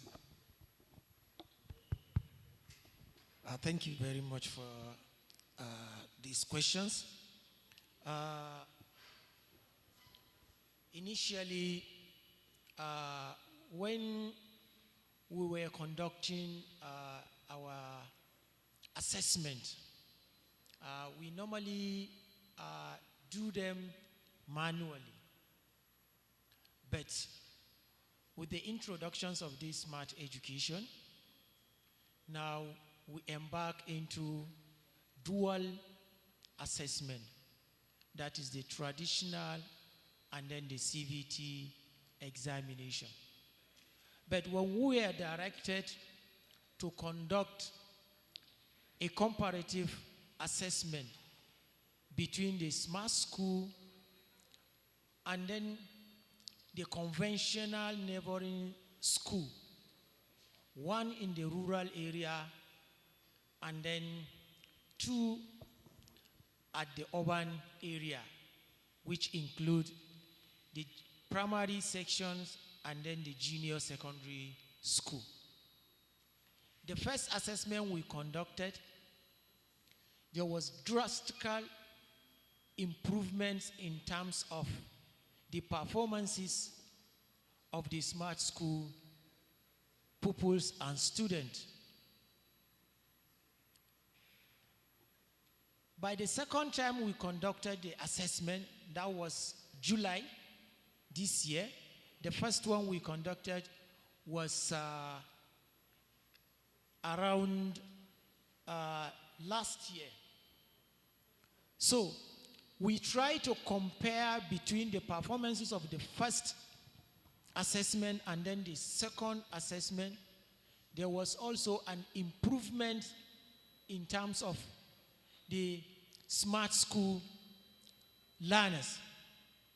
And we also realized that during the conduct of the assessment examination, in some of the schools, we receive even some cases of even some of the teachers and the monitoring staffs were even telling some of these learners answers.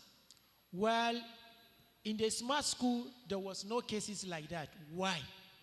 Because all the classes have CCTV cameras. And if you try even to talk to any student, we can see you from the viewing center. So that really reduces the level of malpractice, and this gives courage and motivations for the learners to do their work, transparency without any problem. And at the end, we were able to get an improved performance in terms of our learners compared to the conventional schools. Thank you very much. Okay, so basically, when you compare the first text and the second text, was there a difference? Was there an improvement? Yes, sir. Okay. There was. In mathematics and science? In mathematics and science. And your school performed better than the other conventional schools? Of course, we have the statistics. Hadn't been the STEM, we can equally project it, and then people will now see the outcome of the assessment. Oh, beautiful. Thank you very much. So it was important that we allow you share the story, because we are talking about EdTech in basic education, because basically I think in basic education, and how this can really improve and as well as improve, like you just talked about, reduce even malpractice. So let me come to Mr. Idris. So you, like a policy advisor, you've worked so much with us, especially when it comes to the content development and all of that. And most of the schools are actually good enough are situated in the rural areas where UBEC have built these schools, put infrastructures there and all of that. Can you speak to us as the role of government and what government needs to do more based on your experience working with the government in terms of, harnessing EdTech to, provide access to education, especially to the rural areas? All right. That's a very, very deep question. Anyways, but I will start with, first, what is the responsibility of the government? And as we all know that basic education, let me start with basic education, is on the concurrent list. That means it's a shared responsibility between the federal government of Nigeria as well as the state and local governments. But more importantly, the bulk of the responsibilities lie solely with the states and local governments. Be that as it may, the federal government is supposed to play a supportive as well as a regulatory role. And realizing also some of the potent challenges that we have confronting us as a country, we have the problem of access, limited access to education. As at the last MPA figures, I think the out-of-school children rate number was around 10.2 million for primary school students, and about 8-point-something million, I think about 8.1 million for secondary, both junior and senior secondary schools. And that's to tell you that if you put that together, we have about roughly over 80 million out of school children. And beyond the problem of access is also equity. And I was also going through some data very recently, and I realized that about 3.9 million or so girls are out of school. Also, beyond equity issues, we also have what we call quality issues. Learning poverty is a major challenge, and that is what also inspired the commission to look inwards, to think about, instead of just building schools, just the random schools that we have been building over the years since the evolution of this commission, we decided to reassess our plans, and COVID-19 equally hit us by surprise, and it caught us unawares, and we felt that we needed to do something that would position our education system to respond to new realities. And that was what informed the setting up of the UBEC e-learning centers. And if you look at it, some of these e-learning centers back then were situated across the senatorial districts in each of the states. And when we did that, we decided to just look for a very micro approach and low-cost approach to get technology accessible to disadvantaged learners.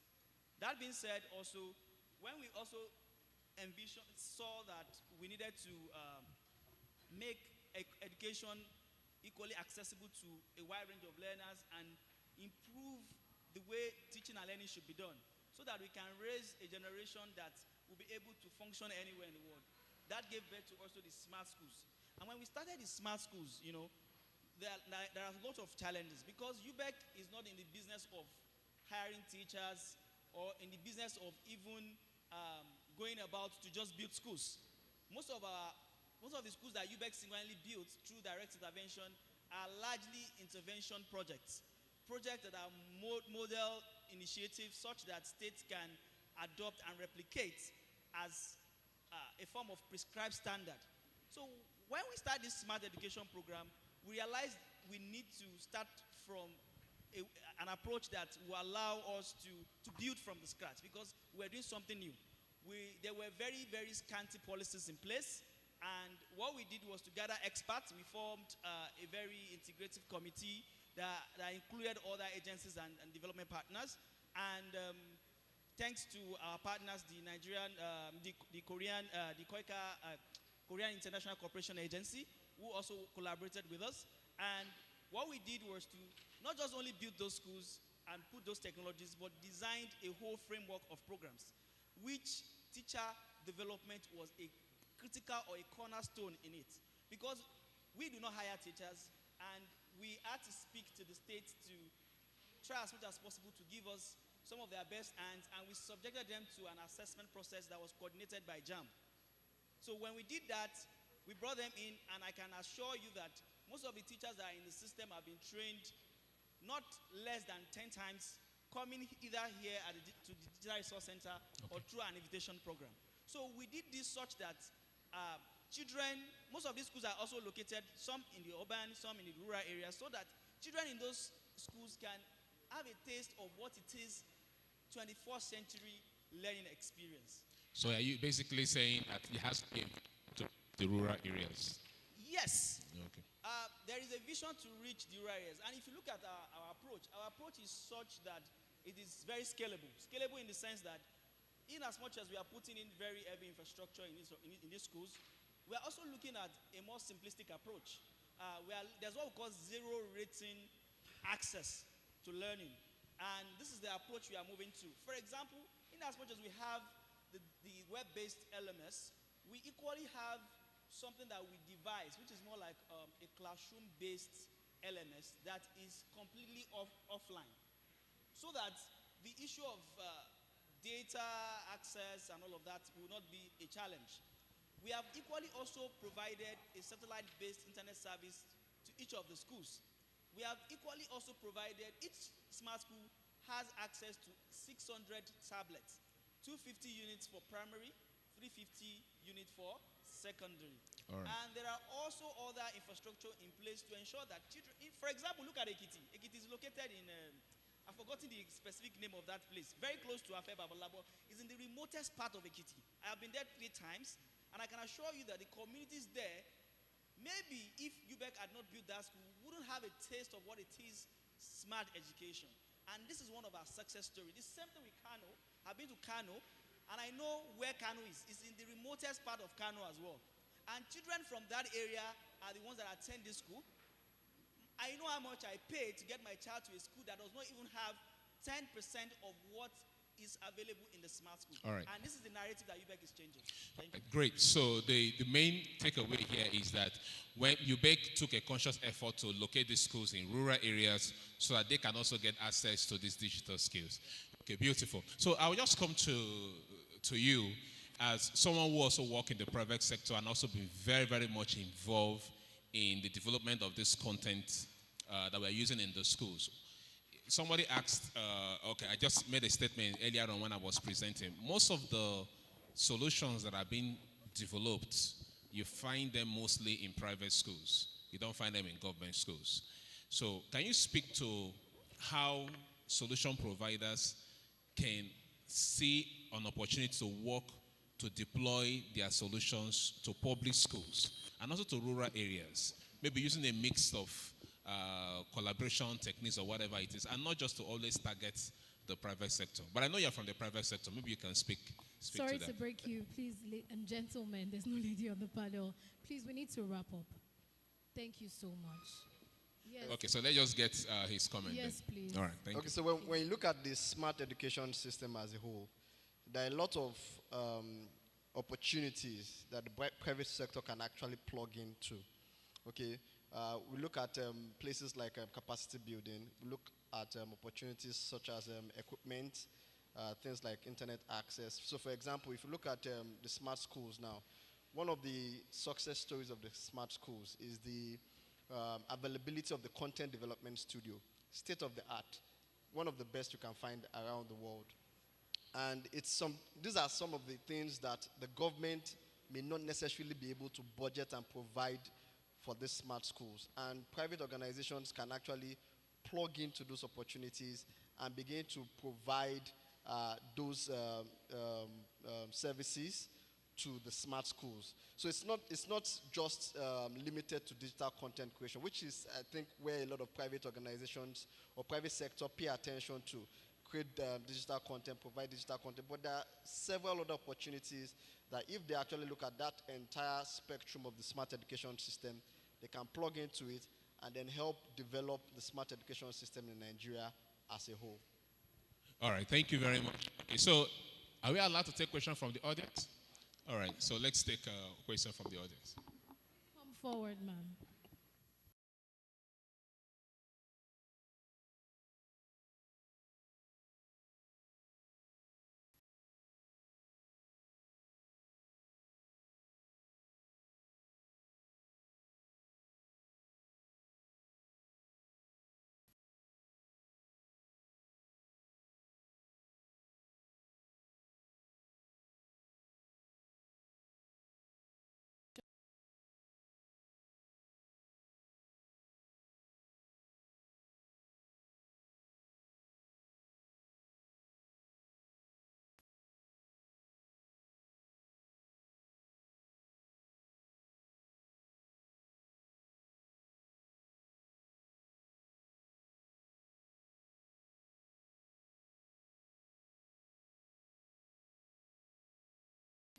Aside from the fact that UBEC is upgrading the smart schools to integrate advantage for local children, in my understanding, EdTech is about how kids learn, how teachers teach, and the policy reformation.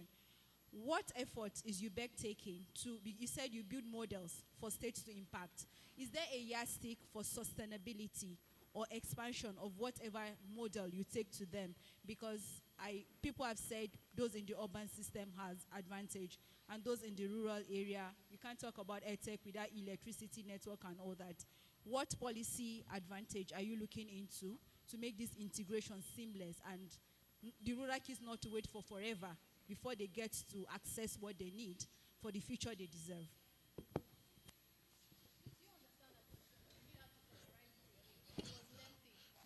Don't worry.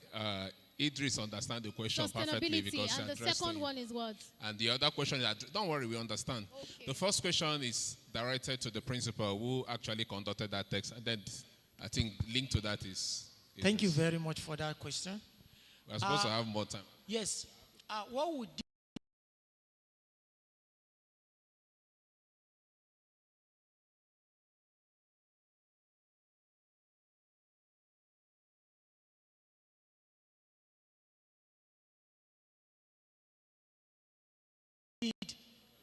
in terms of selections of the school, there was an existing, all the necessary instructional materials.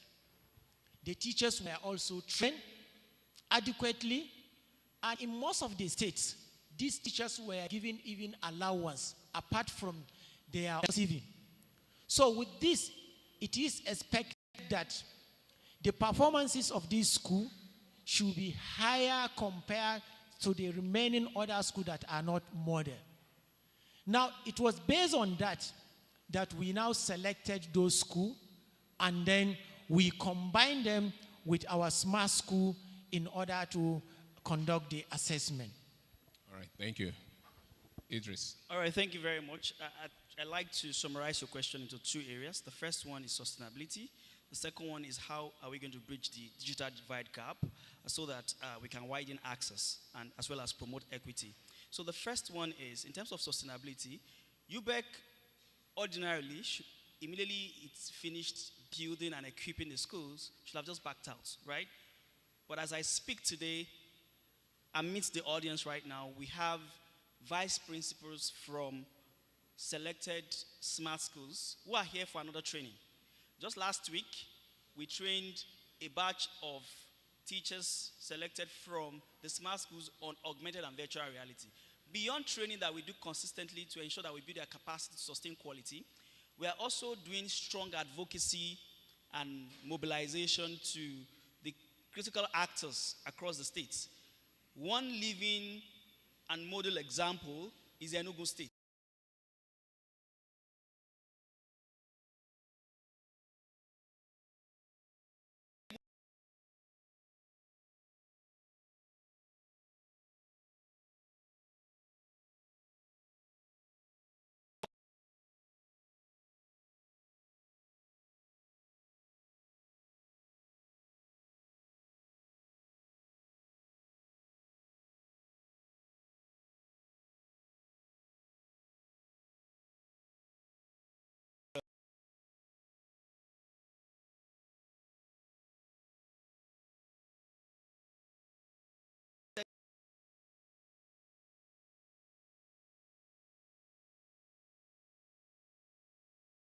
And digital economy.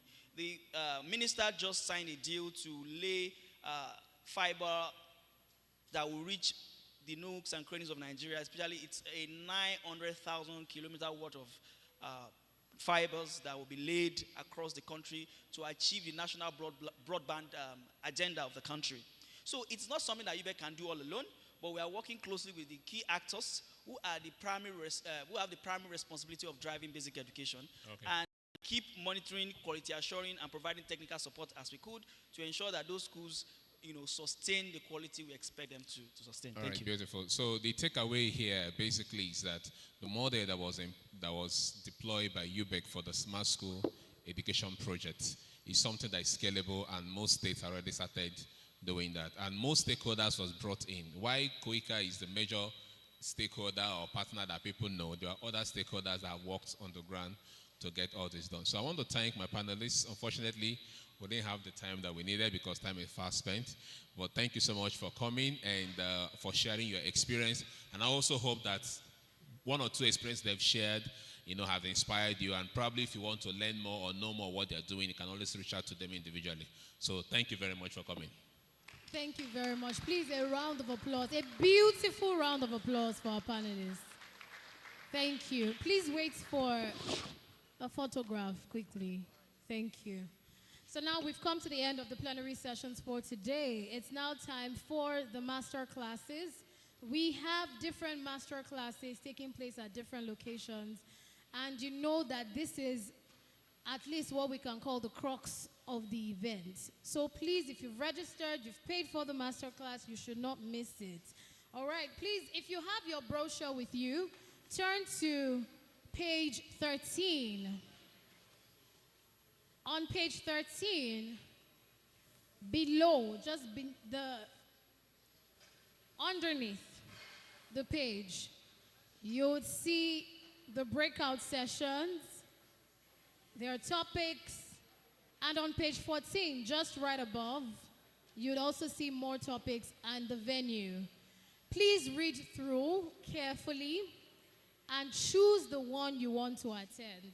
So we have one taking place here in the main hall, and that would be coordinated by UBEC DRC. It's on technologies for learning. The next one will take place at T.Y. Danjuma Foundation, TRCN, and it's the Standardizing Teachers Training. And, so it will be coordinated rather by T.Y. Danjuma Foundation. The venue is Meeting Room 1. So locate Meeting Room 1, just go through this walkway and look at the indicators above the doors.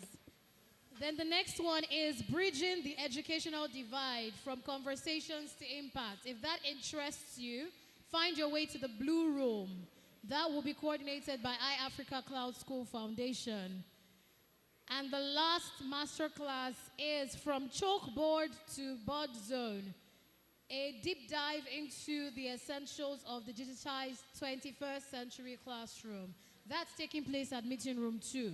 So to find these rooms, please make your way to this walkway, look at the indicators on each doors, and just walk into any one of your choice. So the last one will be coordinated by WALB. Ladies and gentlemen, at this point in time, please make your way to the masterclass venues. Don't forget that the African Edutech Conference 2024 continues tomorrow. and next tomorrow. Please, we'd like to indulge us to come on time so that we can start earlier than we did today and wrap up earlier than we're going to wrap up today. So there's a lot to expect. Tomorrow is fully packed. We have the innovation showcase. We have the EdTech pitch. There's so much. We have students from different schools coming to compete. That's the technology competition showcase. We also have the exhibition, which is going to take place for 3 days. We have the elevator pitch for EdTech startups. And there are prizes to be won. So tomorrow is going to be more, I would say, more interesting than today, of course. So make sure that you're here tomorrow. And on the third day, one event that everyone is looking forward to, Policy Dialogue. You can't afford to miss it.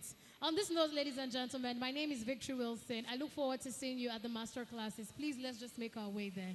Thank you.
Hello?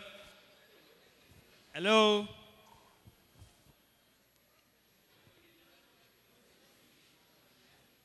Can we come forward? Hello?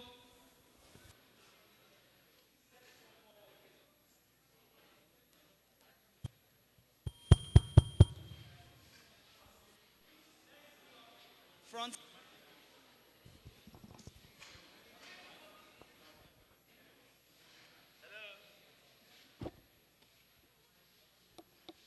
Hello? Please let's fill up the front row. Yeah. So, my name is Idris Oladiko again. I'm sure don't get tired of my face, okay? And this breakout session is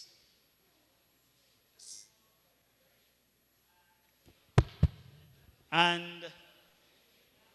recall that when I was on the panel earlier, I spoke about a couple of things, and this presentation I'm about to make will provide an exhaustive explanation and clarity to our smart program. At the same time, other aspects of the UB digital learning initiatives. And that's beyond the smart education program itself. I will equally take you on a journey of what the UBEC Digital Resource Center is about and what we do. Referencing the theme of this year's EdTech Conference, you realize that it's about fostering a thriving and sustainable EdTech ecosystem. I've received several calls, several people to me and all. It is very important and how well you can collaborate with the UBE Commission in every aspect of what it does. So if you are a startup, an NGO, you are a teacher, you are an education technology enthusiast, can you put up my presentation? Hello? I've given it to you guys now. Afiz?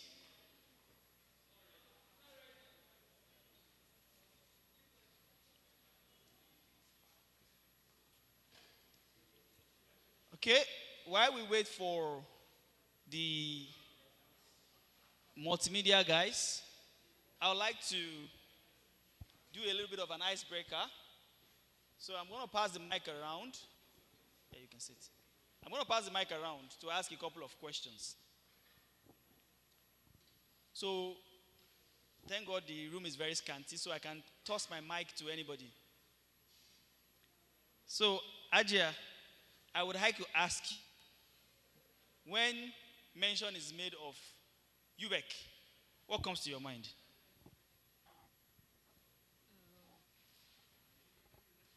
If I had the name UBEC, a place where learning outcomes are expected. Learning outcomes, digital learning outcomes are expected to get. Okay.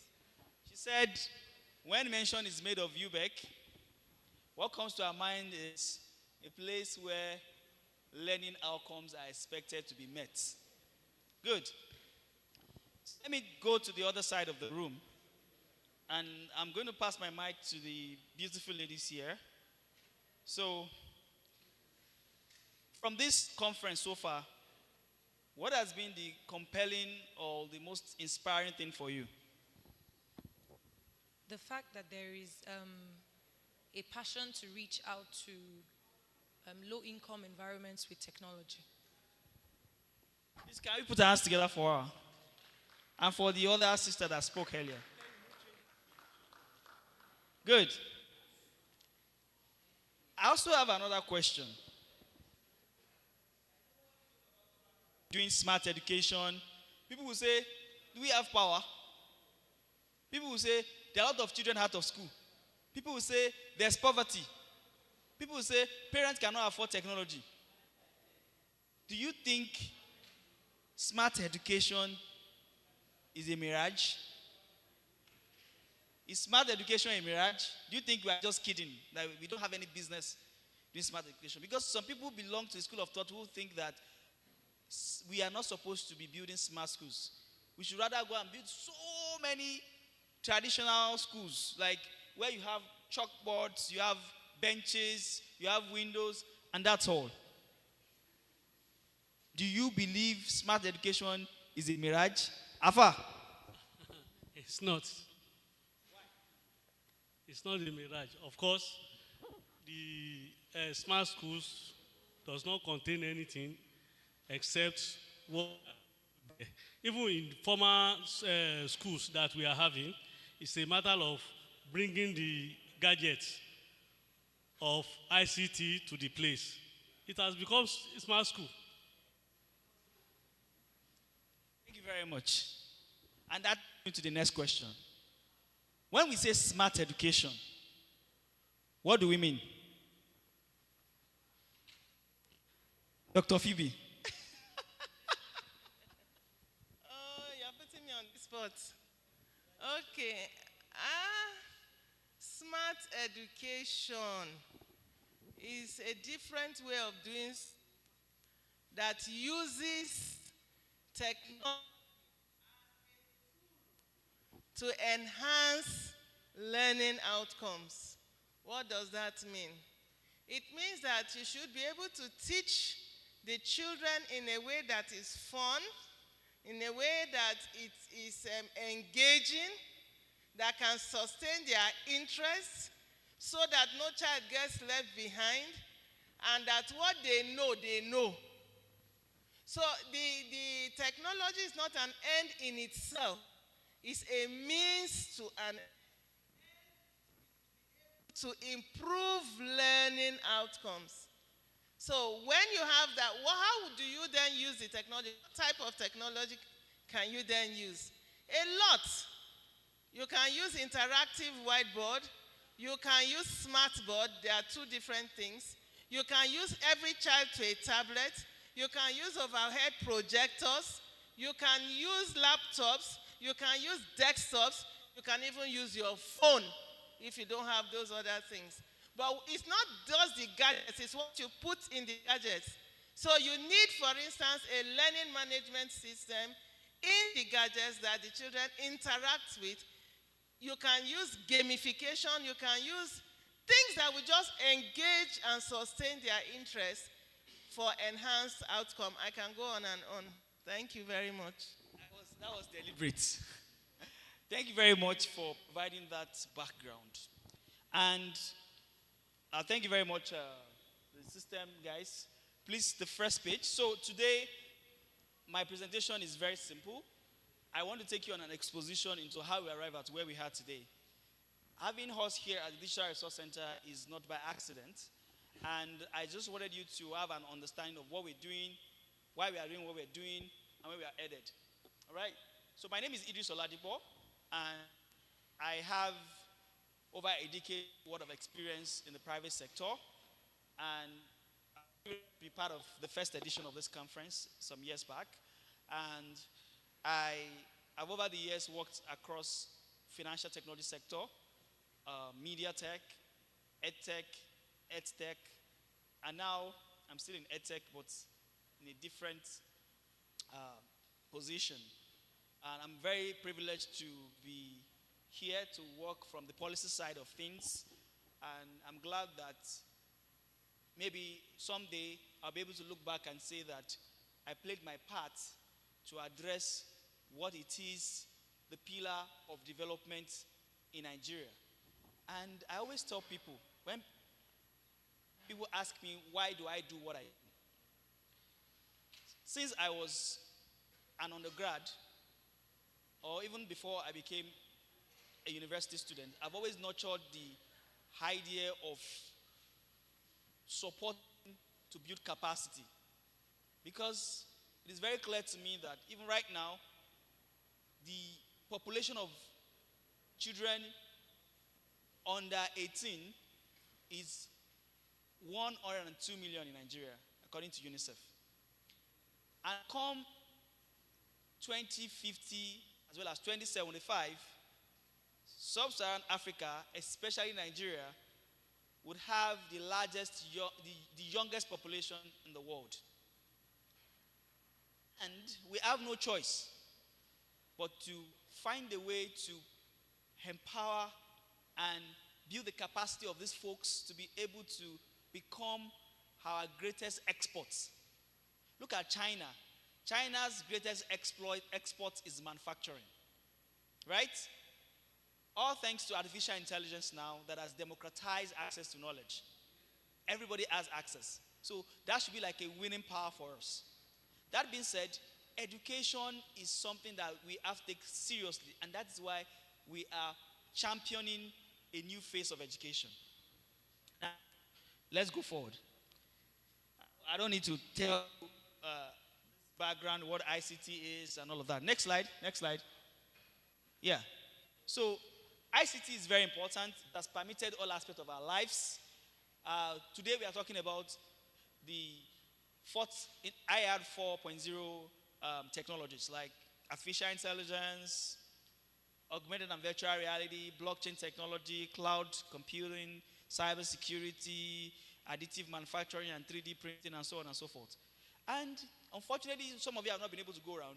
If you go around, you see an element of the IR4 technologies here. But I'll get to that. And why am I? So 20 years ago, when I was still an undergrad, I never imagined that I was not going to get a job with my degree. But I know if I pick several people here right now to tell me, was it your degree that qualifies or that got you the job you are doing, except you are an academic? My first job in the private sector was digital experience manager. Was I taught anything to become a digital experience manager in school? So many of the tech professionals you find today were self-taught, right? And that's why we are advocating self-directed. Technology will do for you. It opens up opportunities for you to develop and build your capacity. So technology is changing every aspect of our lives. You know, we've talked about that. So how is technology shaping education? Slide. Next slide. Yeah. So you can see beyond, when I was also in the private sector back then, my perspective then compared to now has changed. Because you see that we the techies, we the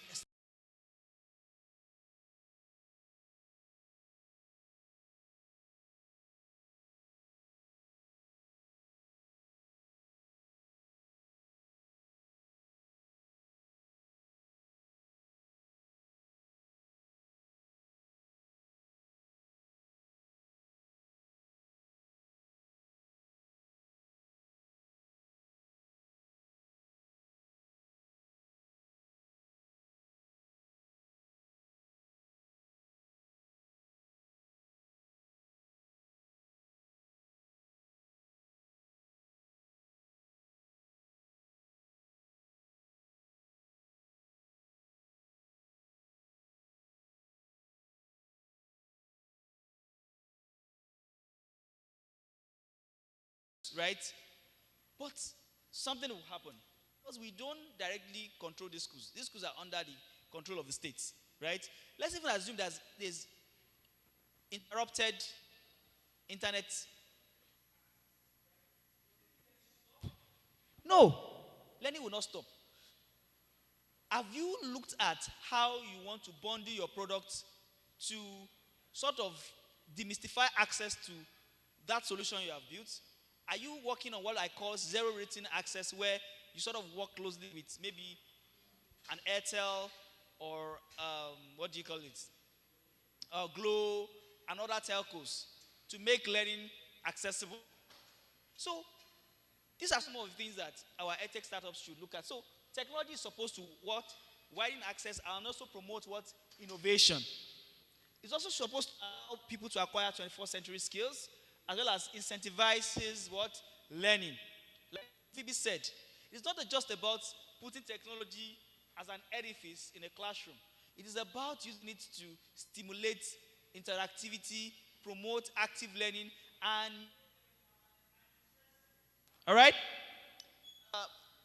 Another thing is, it also enhances teacher capacity development. Look at Liel and likes. I was privileged to go with them to South Korea last year, and I've equally traveled to other places, and I found out that the most resilient set of people you can ever find anywhere are Nigerians.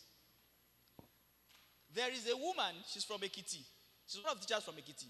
She could not even figure out where to find the mouse cursor on the computer. But today, this woman is able to produce a multimedia content or animated education content series. Some of the content played for you by David earlier are some of the content that some of these teachers, where you are able to build their capacity to be able to do what? To outdo themselves. Now, in spite of all of this, next slide, there are challenges. And some of the challenges that we observe are that even when we say technologies are available in schools, these kids, especially those in rural areas, when they go home, right? PC penetration in Nigeria is still below 20%. That is, the entire Nigeria, only less than 20, between 15 to 17% of them have access to personal computers. And those that have access to it, either is their neighbor, is their uncle, or just one PC device in every household. Do you understand? And access to technology is even a fundamental human right, according to United Nations right now. High cost of ICTs. Prior to this, I remember we were making tablets then, we sent tablets then at 50,000 naira or thereabouts with content. But I can tell you right now that if you are to buy a 4 gig RAM tablet device, if you want to buy you should be keeping like 150 to 200,000 naira.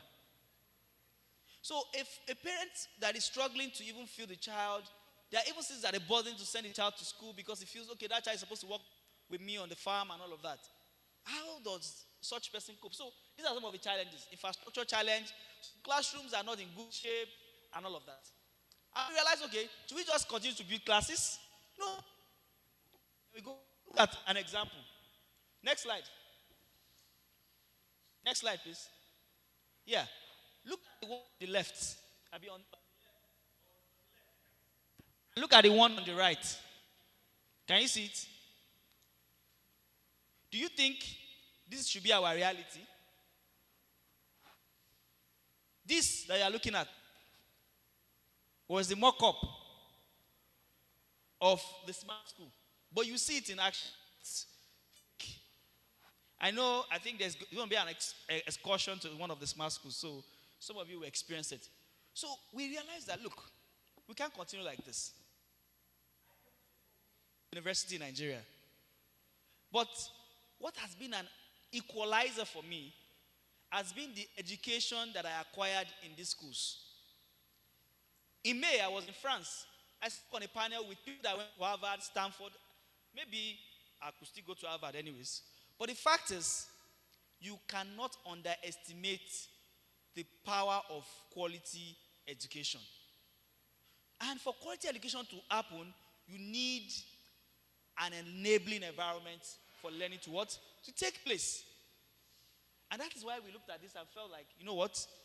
We need to just start that. We know it will take many years to be. But we can do it in a very scalable.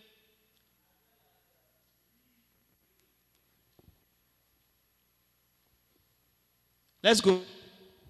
So, what is the next slide? What is the answer? The answer will be to do a mix of relevant technologies, very congenial environment where learners can learn, and provide access to technology, whether the hardware or the soft technologies in terms of the content, the software that will drive the hardware component of the infrastructure that we have. And that was why we envisioned the smart school. As a government entity, at times, I always marveled at the incredible things that we are doing. We are very, very dauntless. And that's why we are able to achieve so many things. And it boils down to the leadership. We are very privileged to have someone who is tech savvy, who is very tech savvy, very exposed and understand the ecosystem. And it is very rare for you to have such kind of person in a public setting like this. And someone of his age to have that kind of exposure is a plus, and that's why we are able to do this. And that's why we are even able to sit here. This place is owned by UBEC. So now, Dr. Phoebe has, next slide. Dr. Phoebe has told us about smart education. But I'd like to say something. Next slide, please. What people don't usually realize in smart education is not about just the technologies. There's no smart education without data. And as much as we are practicing smart education, I still strongly believe that we need to work on process, our intelligence, the intelligence aspect of the smart education. And that's why I'm bringing that aspect that has been lost in some of the conversations that we have been having today. Smart education is that kind of education that leverages technology to create an intelligent learning environment where technology drives teaching and learning. Even the assessment. The quality assurance man here would tell me that you cannot correct what you don't evaluate, right? And evaluation is the first line of standard. How do we know we are doing what we are doing if we do not evaluate learning processes? So, the smart education process, because you have an LMS or the school's management system, you are able to gather data on attendance, you are able to also you are able to equally also look at the average speed of learners. In China, they now wear like a headset to be able to monitor the attention span of learners in different classes so that they know whether they have to reduce the cognitive load in certain subjects. That's the granularity of smart education. It's beyond just bringing technologies to class. It's about looking at the efficacy of those technologies to be able to effectively drive learning. Okay? So, for me, smart education is what? Bringing technology and making sure that data that comes out of it is able to improve the process. Okay? And smart education also does not look at the technology alone. Look at the technology, looks at the learning, as well as the learning outcomes. And we're going to get there. So, now let me do a bit of history about smart education. You know, I traced the history of smart education back to Malaysia. And from time immemorial, for those of you that are students of history, the Arabs have been very ingenious people. Although, from my own history, which some people still also argue or debate, I know writing started in Africa, Egypt, but they're Arabs anyways. And if you look at the ancient Mesopotamian empire and all of that, you look at how ingenious they were. They produced, mathematicians, scientists, even back then, they had what we call cuneiform writing and so on. And it is not an accident for them to also be pioneering smart education. So what we have today as smart education, a formalized smart education started in Malaysia. Then moved towards Singapore, then moved to South Korea. South Korea started theirs in 2011, and that is not compared with the revolution inspired in smart mobile telephony by Samsung. Right? We all know Samsung, right? Samsung, Apple, they disrupted the market. And the other mobile devices or smart devices equally, inspired access to data. The big data became a thing, and people are able to make decisions and all of that. And these people saw the possibility of channeling their education or structuring their education to a point where they can be able to effectively monitor the activities of learners, as well as monitor it against their national education agenda. Now, coming back to Africa, Nigeria, and quite affirmatively, UBEC is the pioneer of smart education in Nigeria. Please clap for UBEC. Yes, other people tried to do something, but there was nothing formal about smart education until UBEC launched the UBEC Smart Education Program. It set up 37 UB model smart school. I'm going to show you the picture of the smart school, and you're going to have the privilege of visiting one, at least one, before you end this workshop in the next 3 days. We're situated in different parts of the country. Each state has one. Beyond this, each state has 3 e-learning centers, which are now being upgraded to the level of an effective school. Because we believe that it's not the size of the school that determines the implementation of smart education. It is the presence of some very relevant devices and well-trained teachers and established processes that have been created in line with standards. So UBEC did all of this, and now the Digital Research Center was now built as a pivot to sort of drive the implementation of not just smart education, but also galvanize the ecosystem. One of the products of that conference, we were at the EdTech conference last year to attend the conference, and right there, we committed to being a part of this because we saw that it aligned with our vision. Ordinarily, government institutions are not usually, how do I say it, technologically futuristic. Let me just use that word. I don't want to say they are not technologically ambitious. They are. They are not technologically driven like that. But we know where we are going. And ES mentioned it earlier. If you go around, some universities in Nigeria do not have what we have here. We don't just having this for anything, just to boast or just to say that we have this. Our teachers are usually here almost every week for one training or the other. And we also have this approach that we adopt to go to schools to ensure that we cascade whatever training that has been done here to other teachers that are not able to, because of funds, we can't bring all the teachers here. And we always do what we call the school-based training as well.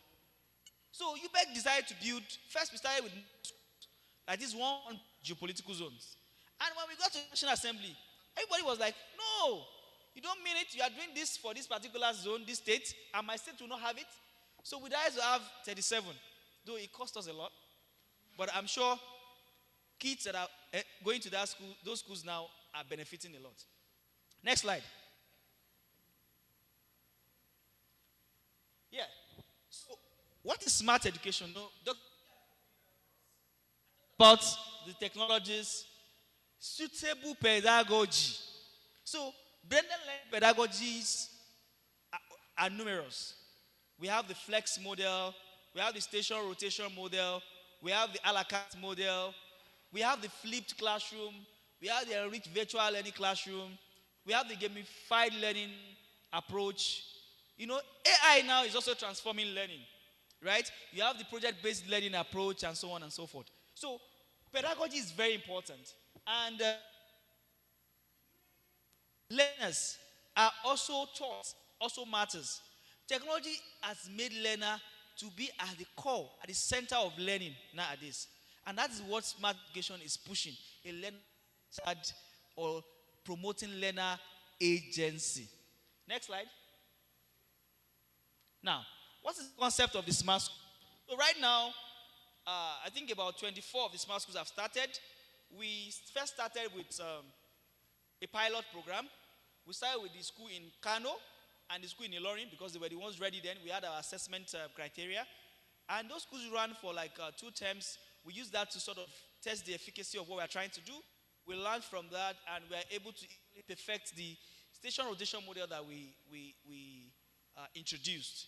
Subsequently, 11 more schools joined, and these were schools in smart school in Oyo, Ekiti, Oshun, Cross River, Kaduna, Kano, Katsina, and Niger, Benue, FCT. We have other schools like Ogun State. I was in Ogun State some weeks back. Delta, Gombe, Adamawa started earlier, Taraba, and so on and so forth. So if your state has not started, don't worry, your state will start. Jigawa is starting too. Yeah, very soon. So I know the one in Lagos is the Model 1 school, but construction is still going on, and I'm sure by, this is second time, right? First term. I know by second term they should start. But I agree. So, the siting of the schools are very strategic so that, they can bring it closer to the largely less privileged communities. Next slide. Next one. Next slide, please. All right, thank you very much. So this is the goal. Go back, please. Thank you.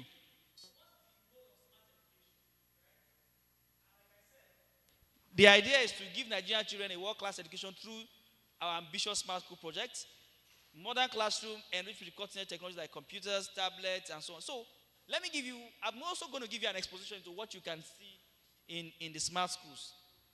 And for those of you that are either implementing one program or the other, one of the things that we did that I love is the fact that we ensure that the process of selecting the teachers is very thorough.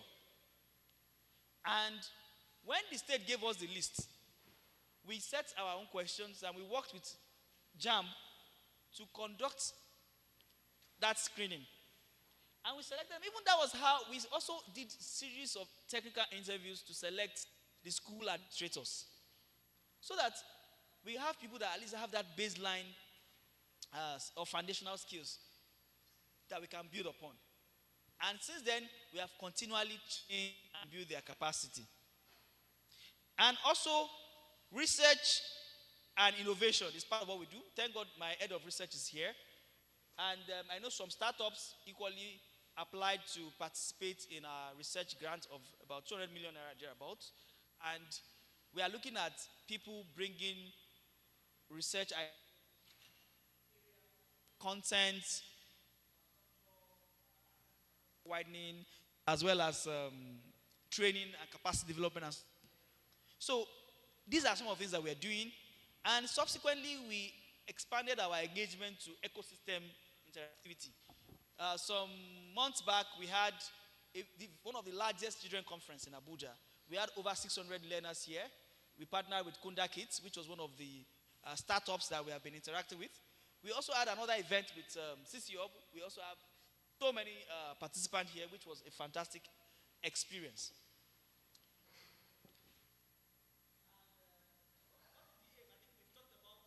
We talked about this. Go to alignment. Alignment. Next slide. Next slide. Yeah. So one thing that I also want us to understand is that everything we're doing has something to do with STEAM. Ensuring that our learners, especially girls, are equipped with science, technology, engineering, arts, and mathematics experience. So that have cultivated that survival skill. That is survival skills for the new era.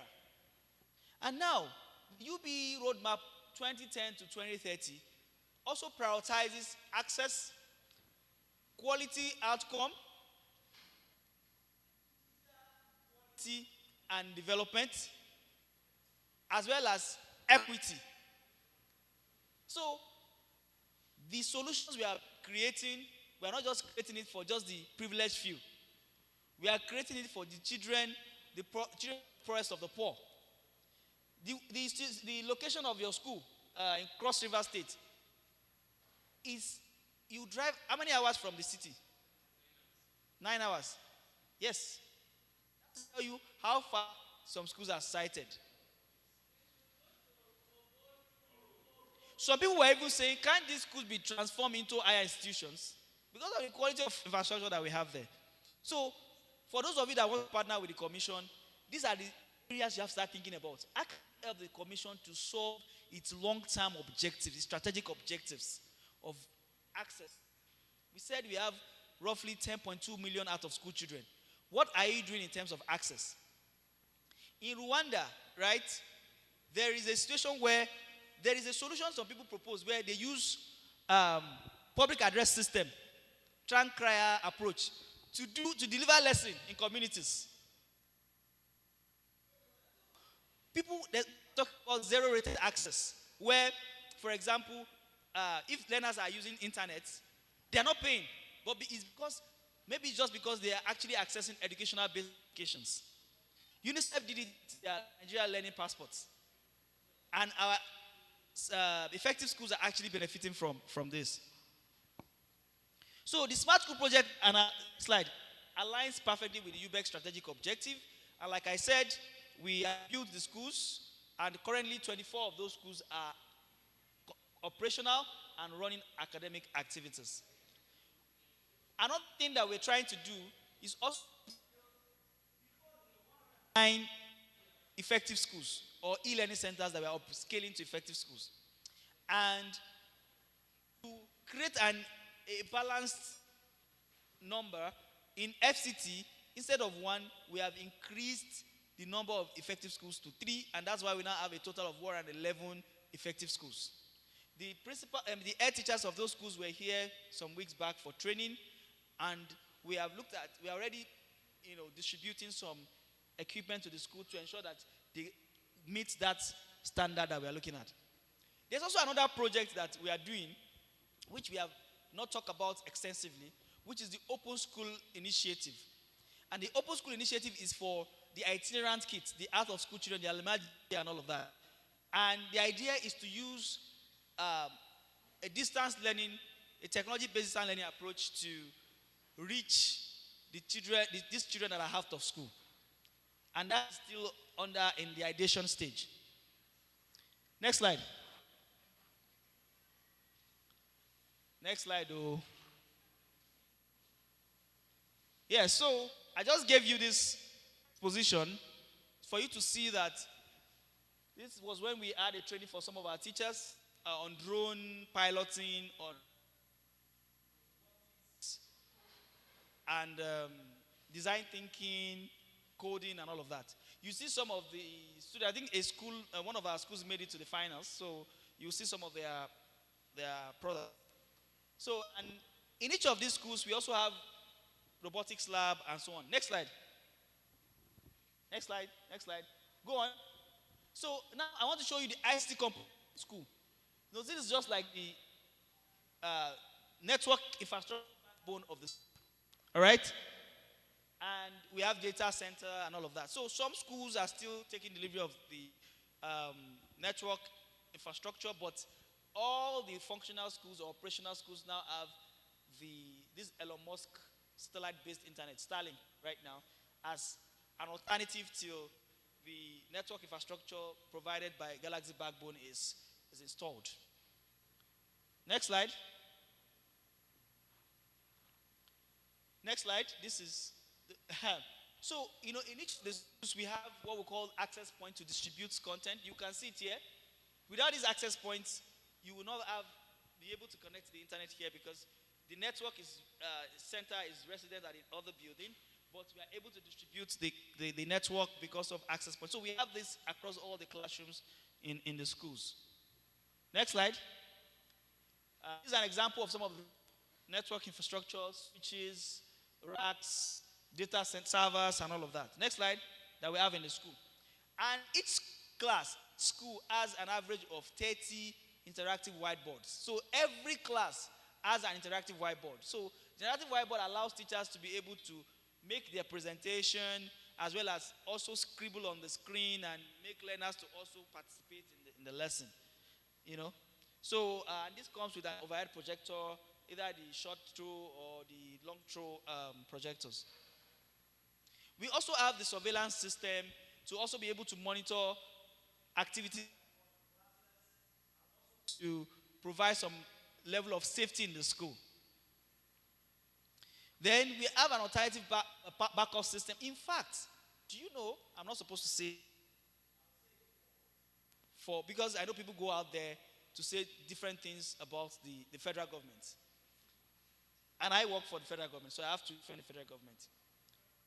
For the schools to run effectively, UBEC has no business to be funding the school to the states.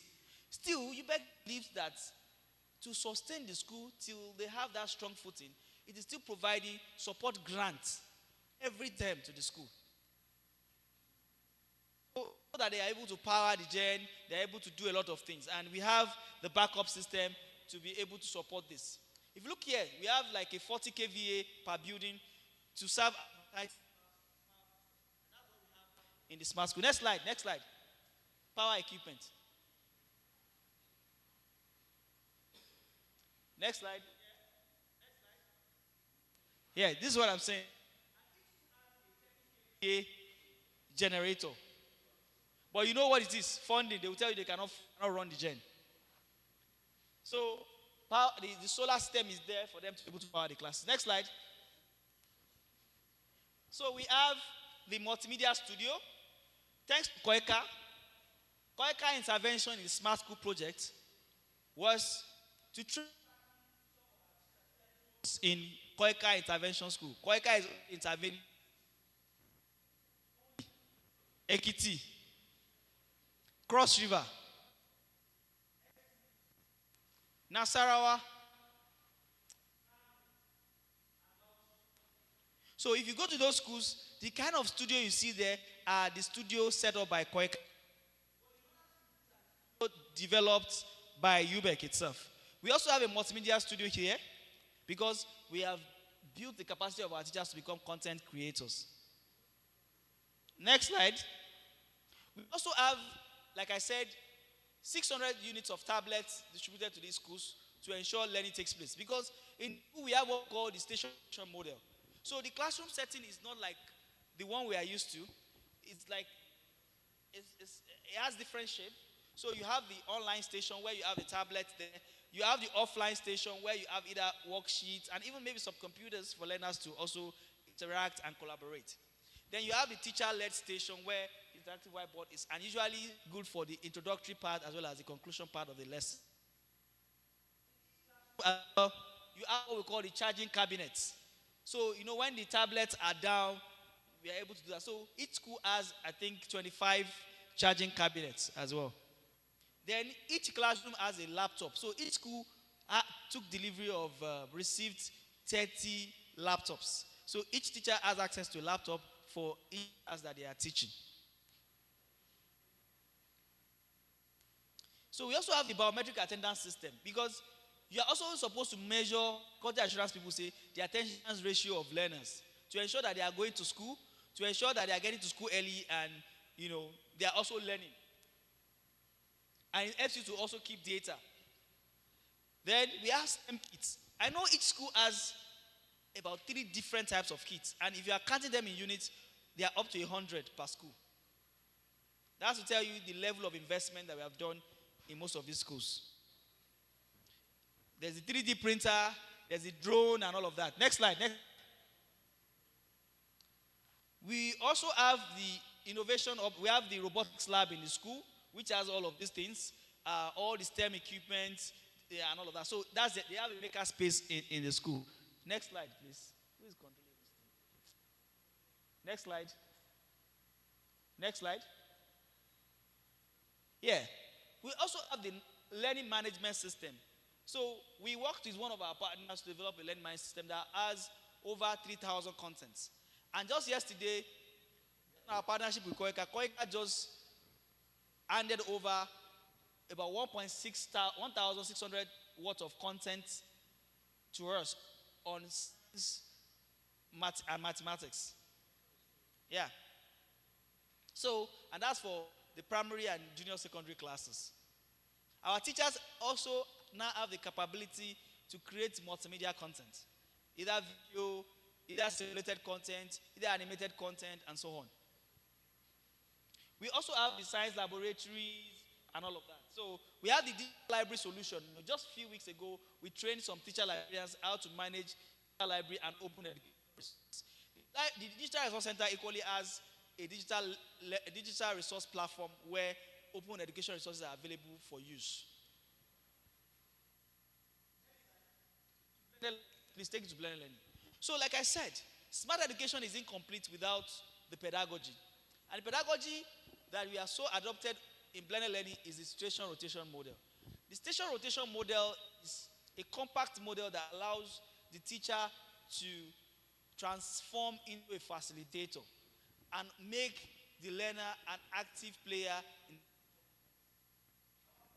form of blended learning or station rotation approach is completely different. Instead of a three-way approach, we've compressed it into a two-way approach where there are largely two stations, but the third station is that of the teacher when the teacher only wants to just provide guidance or some sort of introduction and a closure to ensure that learning has effectively taken place. So this is an example of it. Next slide. This person is not even following me. Next slide. I said to next slide. Yeah, so this is a typical class, one of the smart schools. This is Kaduna Smart School. This is a teacher, and in the station rotation approach, we have what we called teacher trainees, the support teachers. We have a scheme that we designed called the teacher internship scheme. I recall when I joined the commission in 2020, we had what we called the federal teacher scheme.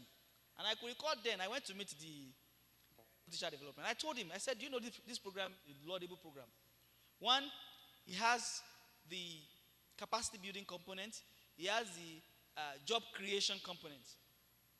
And it also has the education reform component because you are providing a support to bridge the gap. Because most of the teachers and quality hands in public schools are aged. They are retiring. And many of these states are not hiring new teachers. I said, sir, but we can make it better. Let's bring in technology to improve all of this. So we spoke and all of that. And subsequently, the project used to be funded by the Office of the Sustainable Development Goal, SDGs, at the Federal Ministry of Education. And the funding, it was funded with the debt relief grants. So it ended, but we looked at it and I'm like, okay, they charged some of us to go and redesign the program. So I was privileged to among the people that designed this program.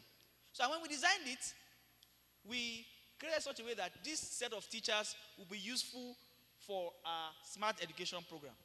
So now we have teacher trainees who are now called the TIS interns in our smart school serving as support teachers. The scheme allows them to get paid. They get paid more than the minimum wage. They get trained on a monthly basis. We've trained them both online and offline. And they will benefit a postgraduate diploma in smart education at the end of the day. This is the first of the kind in Nigeria. And we challenged the National Open University to open up that course for other people in Nigeria. So we designed the program. I'm very, very privileged to say that I played a very critical role in that. And that's to tell you, UPEC, we are working day and night. People wonder whether we're a public organization or not because we don't usually have weekends. And if you really want to make reforms happen, you have to work round the clock. So you see this teacher and that teacher, you can see there are two teachers in the class. But a situation where you don't have enough manpower, you can still run station rotation approach. But it is more effective when you have a supporting hand to be able to provide some level of guidance. But a situation where the learners already become adept users of technologies, the teacher has very limited work to do. When we started, we had some of these challenges, but now, if you go to the schools, you see how well they're able to transition from the various stations to the other and are able to play or conduct the activities that are expected at every point in time. So, that's simply put, next slide. And assessment is usually very practical. And the collaborative station, which is the offline station, allows interactivity. When I was in class, whether even in our institution or whatever, there's usually limited collaboration in the classroom. The teacher just comes to class, talk, and that's the end. Right? Next slide. So these are some of the features of the station rotation approach. Like I said, the student learner agency is there. The learning activities are enormous, and we assess them using technology.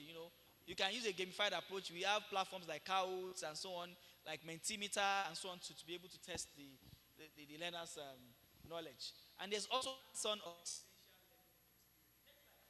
Next slide, please.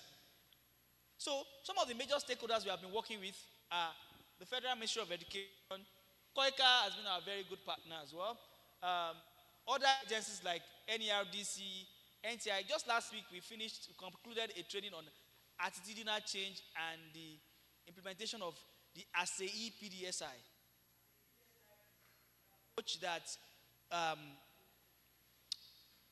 NTI, in collaboration with JICA, uses to demystify the teaching of sciences and mathematics. You've been a key driver of this since 2006. Next slide. So what is our sustainability? I didn't mention the state government, I'm sorry. Because without them we cannot do anything. They provided the land for the smart school and all that, and even our teachers. So these are the sustainability plan. We already handed over some of the schools, at least 24 of them. About 13 are still under construction and will be equipped. Financial support, we continue to support this school. I'm not going to mention the amount we give schools every term so that I don't think they don't need support.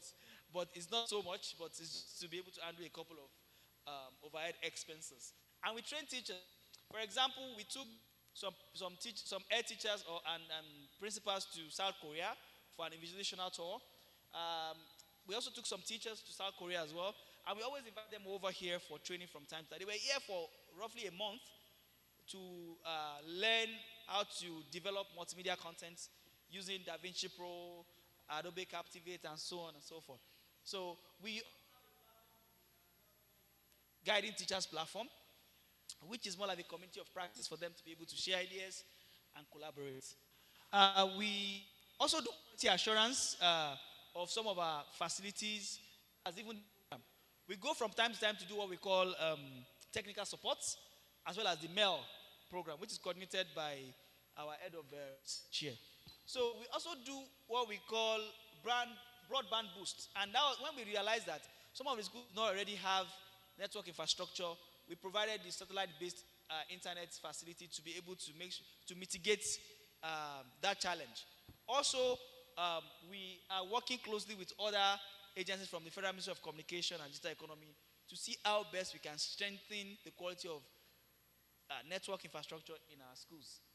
International aid. So, UBEC has solely and largely funded the Smart Education Program. In fact, what our partners have done is not even up to 5% in terms of what UBEC has invested in smart education. But we appreciate everybody that has brought in one thing or the other. And we still expect more because COICA, for example, is only intervening in 6 schools and is only concerned with training of teachers, selected teachers, as well as equipping of the multimedia studio. UBEC still tries in a way to provide stipends to teachers to augment the very meager salary that they collect on a monthly basis. And I'm telling you the extent to which we are going to support this. UBEC is devising very unique ways to address challenges of welfare of teachers and school administrators. UBEC provided access to thousands of digital content to ensure that learning takes place. COICA also has been able to work closely with our teachers and other private partners to develop about 1,600 units of content for primary 4, 5, and GSS 1 and 2. We have commenced, in fact, if you go to one of our facilities there, we're already even, because we don't use textbooks in the schools, we're already seeing some digital notes because we realize that learners cannot take the tablets home. So we want to give them some can be taken home for some of the subjects. Prior to when we'll be able to make available certain devices that will give them more access to other content. Schools that are not COICA supported, we're already working with other partners like JICA, Islamic Development Bank, and other potential partners to see how best we can provide support to them. Because if you all look at education budgets since 2000, it has never gone beyond, it has never reached 10%. And that's way below the UNESCO standard of 15 to 20%. So how then do we want to cover these gaps? So these are the challenges that we have. Next slide. So this is just a snapshot of some of the trainings that we've done. This was our former facility. Next slide. So these are our progress so far. I think I've mentioned all of this. We've conducted a series of trainings. I know that if I'm counting, we'll have had over 100 training programs here for teachers, both at the school and at the Digital Resource Center in the past 2 years. So we have 24 schools. 13 schools have done one full academic session already, and the remaining schools are at different levels of development. So we have also provided content, and we are also building the capacity of teachers. Next slide. Oh. Next slide, next slide, next slide. Next slide. Yeah. So you also, on the final note, you need to know about the Digital Resource Center. And it's a center of excellence for innovation in basic education delivery with respect to content development, capacity development, research and innovation, and ecosystem development. So this is where we are right now. This facility, the commission in its magnanimity has equally also made it very accessible and available free of charge to the Federal Ministry of Education and its sister agencies for training and some other programs that they have. Also, the commission in its magnanimity has equally always provided opportunities to teachers to come, lodge here, and benefit from our array of programs that we have. And we continually work with active players in the ecosystem to see how we want to build the future of basic education. Next slide. So what's our vision? We want to become a globally rated digital educational resource center contributing significantly to raising and sustaining qualitative and functional universal basic education delivery. Be a model for Africa, and we are already a model for Africa because the Minister of Education in Liberia came here, Sierra Leone came here, he said, this is massive. And we are just getting started anyways. Next slide. Because the ES just mentioned that we are building a tower behind there that is called an innovation park. Don't worry, we invite you. Mission is to provide at all times quality education content. Everything I have mentioned, right, is what our mission is. So if you want to partner with us or you want to support us, your agenda must key into all of these objectives. Next slide. So this is the overall concept of the DRC. And the idea is to ensure that, those of us that are DRC are public servants and to animate and make this a functional place. Next slide. So these are our objectives. I think I've mentioned so many of them, and try as much as possible to explore this and see where you fit in. Next. So the rationale for setting this up is to enhance UX capacity, providing leadership to state and LGA. So another thing we're doing is advisory. I told you of the case of Niger and Enugu State. In fact, when we launched the digital museum, Enugu State came and said, please, give us ideas. So I had to give them an idea of how we did it, and I'm sure they're already doing something phenomenal in Enugu State. So the idea is to support the state to be able to do something extraordinary in education. Also, the desire to institute an effective mechanism for ensuring internal efficiency for delivering maximum intellectual capacity in line with what's Senate mandate. So we also provide standards like the Effective School Program. We've been able to work closely with the school leaders to create school development plans to ensure that what they are doing aligns with the goal of smart education. Next slide. So this is our short-term plan for 2 years. I think we've exhausted this. is to collect, produce. So we already developed content which are available, and we are also working with one of the biggest players in the industry to develop content for some of our other projects. Next slide.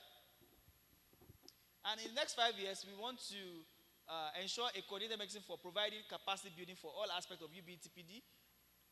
UBE means Universal Basic Education. TPD means Teacher Professional Development. And related training activities while accelerating excellence and quality in basic education service delivery. So the idea is to continually build the capacity of teachers in any area that we feel that is important to them. The goal is to increase digital literacy skills and digital pedagogical competencies of public school teachers by what? 25%.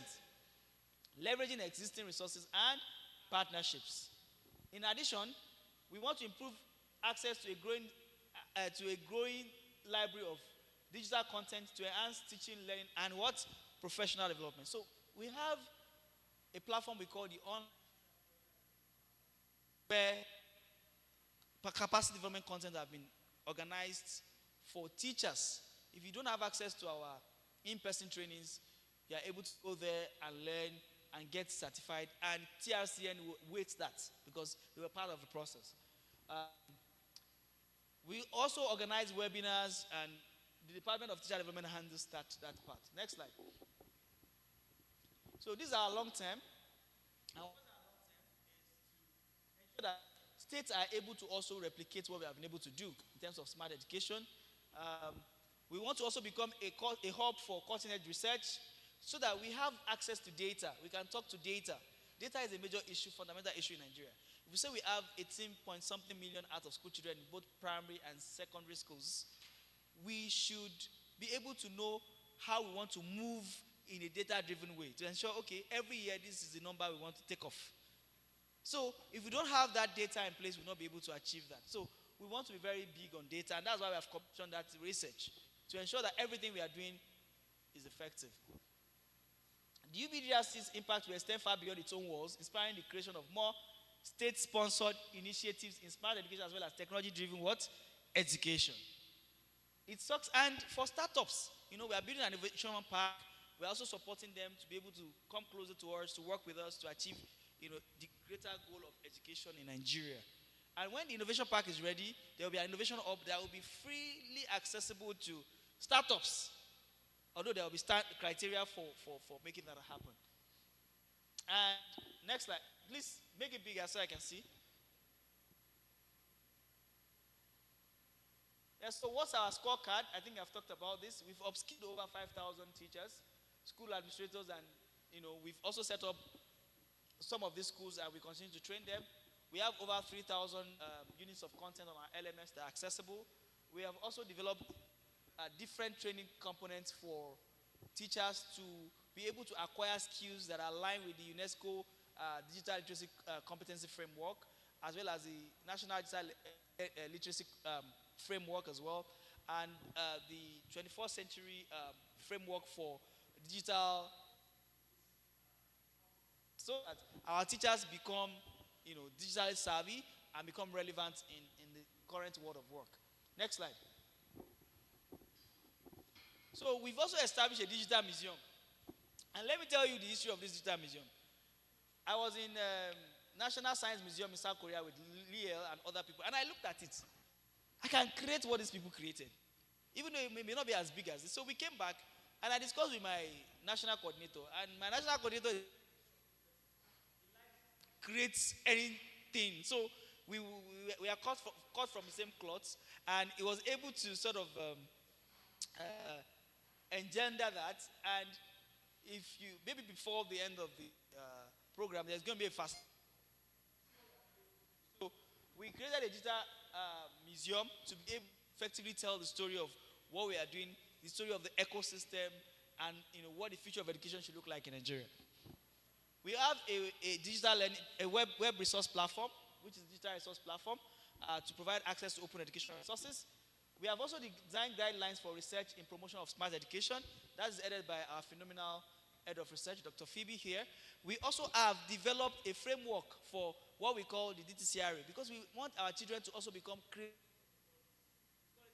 thinking, robotics, and artificial intelligence for basic education in Nigeria. We've also commenced ecosystem engagement. Like I said, this is part of it. The next slide. Next slide. And that comes to the end of the presentation.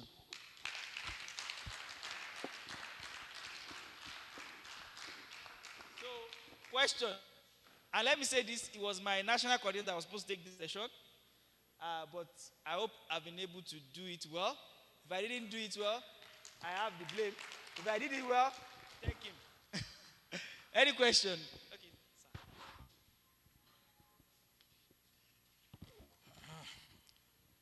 My name is Dare Oluwatuyi, Chairman Nigerian Book Fair Trust. Thank you, Mr. Idris. From what I've been hearing since morning, and especially this session, I begin to think whether in the next 5 to 10 years, whether I will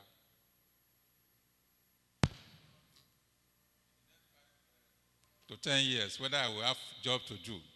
I'm a publisher and bookseller. And I begin to see myself in all that we have been saying, that am I not getting obsolete?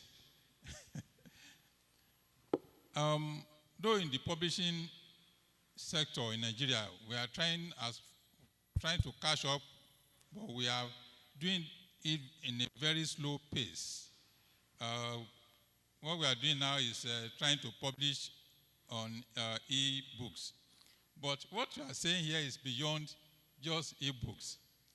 And over the years, I've learned that even though government have very good, lofty policies, but we don't carry along all the necessary, relevant professionals or practitioners or stakeholders that needs to be carried along. I know UBEC is doing a lot. Even for publishers, you buy books, in conjunction with the states. You provide about 70% of this fund and all that. Okay. Then, these are hard books, print copies. In another 10 years, those books will not be relevant to this thing you are saying. And so what will happen to the publishers and booksellers? Is there a way you can start to think maybe organizing training for us? At least we can afford to come ourselves and listen to it, so that we don't overburden you. So please, help us look at this. Okay, so thank you very much, Mr. Dari. It's a pleasure to finally meet you. First, let me take it this way. We are now in the new 1970s. For those of you that are way older than some of us that were born in the 80s, I know you realize that the 1970s was a remarkable period in our history prior to the advent of the internet now. Because the 1970s ushered in the era of the microcomputers, the microchips and all of that. And that sort of democratized access to information. And that's the period the scholars classified as the second phase of information explosion. This is like, let me say, another new 70s that we have right now. For example, look at those yellow caps, guys, right? Google came and disrupted their businesses, right? But they literally have to find a way to survive. And one thing that I will tell you is this. You already have your anchor group. You are president of one organization. And that gives you a voice. That gives you a power. And if you are in any industry, disruption, innovate, you'll be disrupted. Because the more we keep innovating, you get disrupted. Banks, for example, are heavily being disrupted. If I pick all the young people here today, majority of them have literally almost abandoned their banks, the top financial institutions. Almost all of them have either OPay, Kuda Bank, Money Point, or whatever, right? Why is that so? Convenience, service, quality service. So as publishers, you need to reinvent yourself. I know one of you, who is like my in-law, and when we spoke, I told him. And he's also piloting into a different phase. The likes of U-Lesson, the likes of Exam Paddy and all of that. They are going to give you a run for your money. UBEC is even still being fair to you people. By the 15% of the UBE fund, 15% of the entire CRF is dedicated to instructional materials. Right? And we are still prioritizing procurement of hard copy books, which some of us have even been telling the executive secretary. This is not tenable. Because we are moving to a point where technologies will be available in the schools. And we have to what? Make sure that our content, in fact, digital contents are sustainable. They are scalable. They can be distributed across board. The moment government buys them, government wants them to be accessible to all the students. So you have to find a way to be in business. You have to find a way to evolve. Because in as much as we can say paper will go extinct completely, but you have to find a way to survive. If the newspapers can survive in this era, you can survive. So I'm throwing it back to you. It's a challenge. Find a way to survive. Find a way to ensure that when that 15% model is changed, because it will change. Even if they don't take the 15% completely away from you people, maybe they will slash it into two. Maybe they say, let's start with 30% of it for the edtech companies that produce content. Whether you like it or not, UBEC is already buying digital content. Koika, one way or the other, paid some people. Largely was done by our teachers. Also work with some other private service provider to do those things. So if you have the capacity to do that, they will engage you. And that's it. Thank you.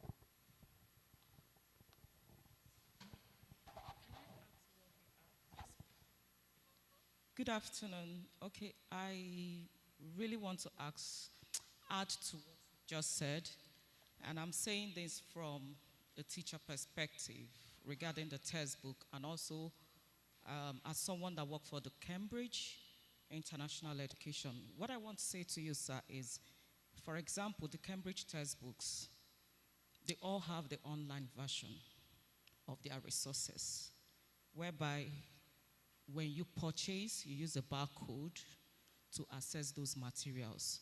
So if you want to have access to the text, you have access to the hard copy. If you want the online version, you also have access to the online version. There are other also I'm looking at what I see other international organizations do.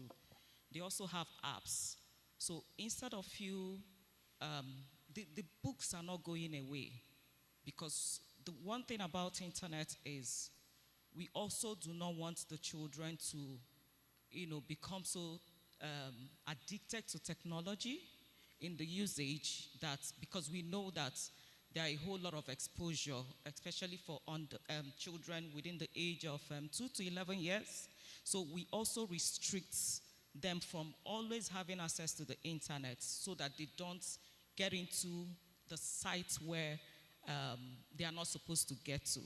So the books will not go away, but while the books are still here and we're still using them, alternatives needs to be there. The people, all of these companies I've mentioned, all have their online resources via apps and whatever. So once you buy a textbook and you want the online version, you can have access to it. The barcode enables you to have access to those resources. So if you want your children to just have the online version of it without necessarily having the hard copy, they also put them in apps. So with a click in the app, the children can have access to online learning resources and still have the hard copy.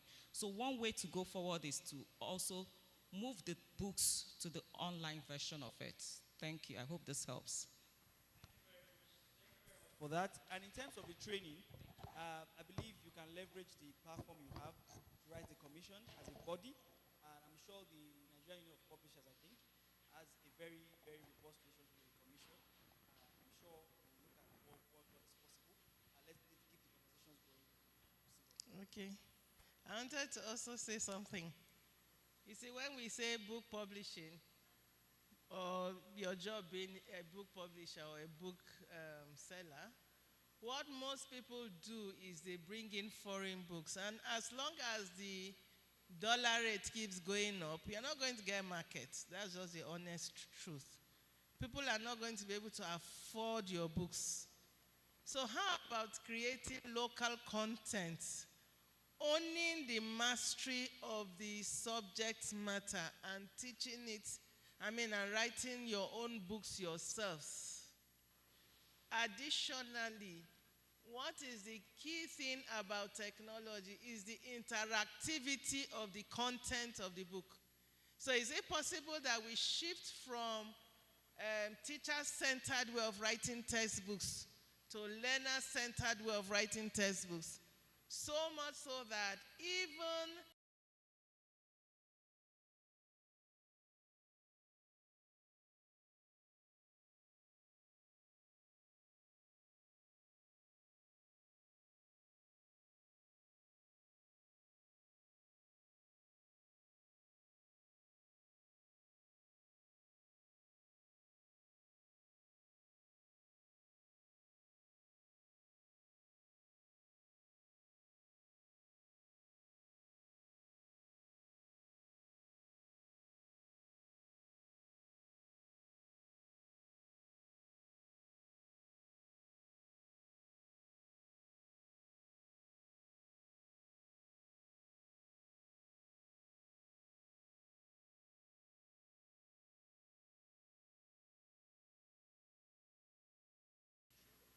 so we want a situation where learning is actually taking place. So is it possible to write books that will make learning take place? That should be your takeaway question. So if you are able to go with that and find local materials to be able to do that, making your work, your textbooks interactive. Don't forget content, multimedia content. But we created book and then put online. That creativity. So if you use that same approach to do your books, why not? One of the reasons why the ES bought into the idea of the smart education, as we've heard over and over again, is because it discovered that all these learning materials lie waste in schools, abandoned, either in suburb office, in stores. They are not even taken to the children. Meanwhile, that amount of money could get them tablets and they will be in the schools. So it is usability. And these days everybody is writing a book. So you don't even know who is a good writer and who is not. Thank you. Thank you very much, Dr. Phoebe. And before I go to Leo, I also want to say that I like the fact that she's touched on that aspect.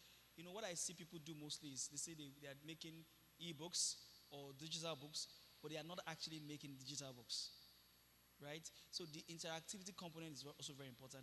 And you already have an existing marketplace. Like some of these are teachers that have already been trained as digital content creators. You can leverage these people because some of them are also subject matter experts. And you can have quality assurance panel to sort of validate whatever content that they've developed. These are people that teach this subject, and since they've been on this journey, they've seen that the existing textbooks are completely obsolete and irrelevant to helping us achieve the desired learning outcomes that we want to see in our schools. And that being said, you can look at the amount of money the government is investing in education, and still learning is not taking place in school. Isn't that surprising? And you go to a low income school, for example. I did an experiment very recently. I know Dr. Phoebe is aware. I put my daughter out of the school that she attends. I put her out. I sent her to go and, this 1 year, go and learn Arabic. Yeah, she went to a Quranic school, and I engaged a friend that runs an online coaching school. I tested with just the English class, and my daughter was able to effectively read soundly. She can read anything now. Just participating in an evening class, a 1 hour class every Friday and Saturdays. What changed? The approach to teaching. She's not using textbooks. She designed her content. She designed it with Canva. Right? She created a lot of templates. She sent them whatever. Now I have now engaged this same person to set up a special class for my daughter. And I'm even paying less than I was paying in the school she was attending. I pay 45,000 monthly. In fact, she tells me I can pay twice. I always pay at once. But because I am getting results. So things are being disrupted. And like she said, we need people that will give learners what they want to learn. The way the learners want to learn nowadays has changed. So on this one, I'll pass the mic to one of our teachers who wants to also share his experience before I come to Adia, then we can wrap up. Okay. Yeah. Good afternoon. Before I start, I'll say well done, sir. Flawless presentation. My question to you is on this smart education. I'm a teacher here, one of the teachers in the Ubek Model Smart School, Cross River, as you already know. But, like, sometimes I wonder what brought about this radical shift towards the smart education, because the Investor Basic Education Commission didn't start today or 2 years ago. They have always been in existence. So what happened? What brought about this? Because I'm in the field. I see the kind of massive investment. When I say infrastructure, sometimes I have cousins who teaches in one of the best schools in Abuja here, the private schools. And the other day we were doing a comparison. I said, okay, list what you have in your school. I mean, list what I have in my school. So I'm like, this kind of massive investment. What brought about this radical change? Is it from probably the management or what? Thank you very much. And my presentation touched a little bit on that, but what I would say is first, the fact that there's actually a trajectory. And if you look at it, we used to have the traditional way of learning. Then we started having the ICT in education period. Then we moved to the digital learning period, and now the smart education. In fact, we have moved beyond smart education now. We're now in AI in education. But the beauty of smart education is that smart education incorporates artificial intelligence because what makes artificial intelligence superb is data.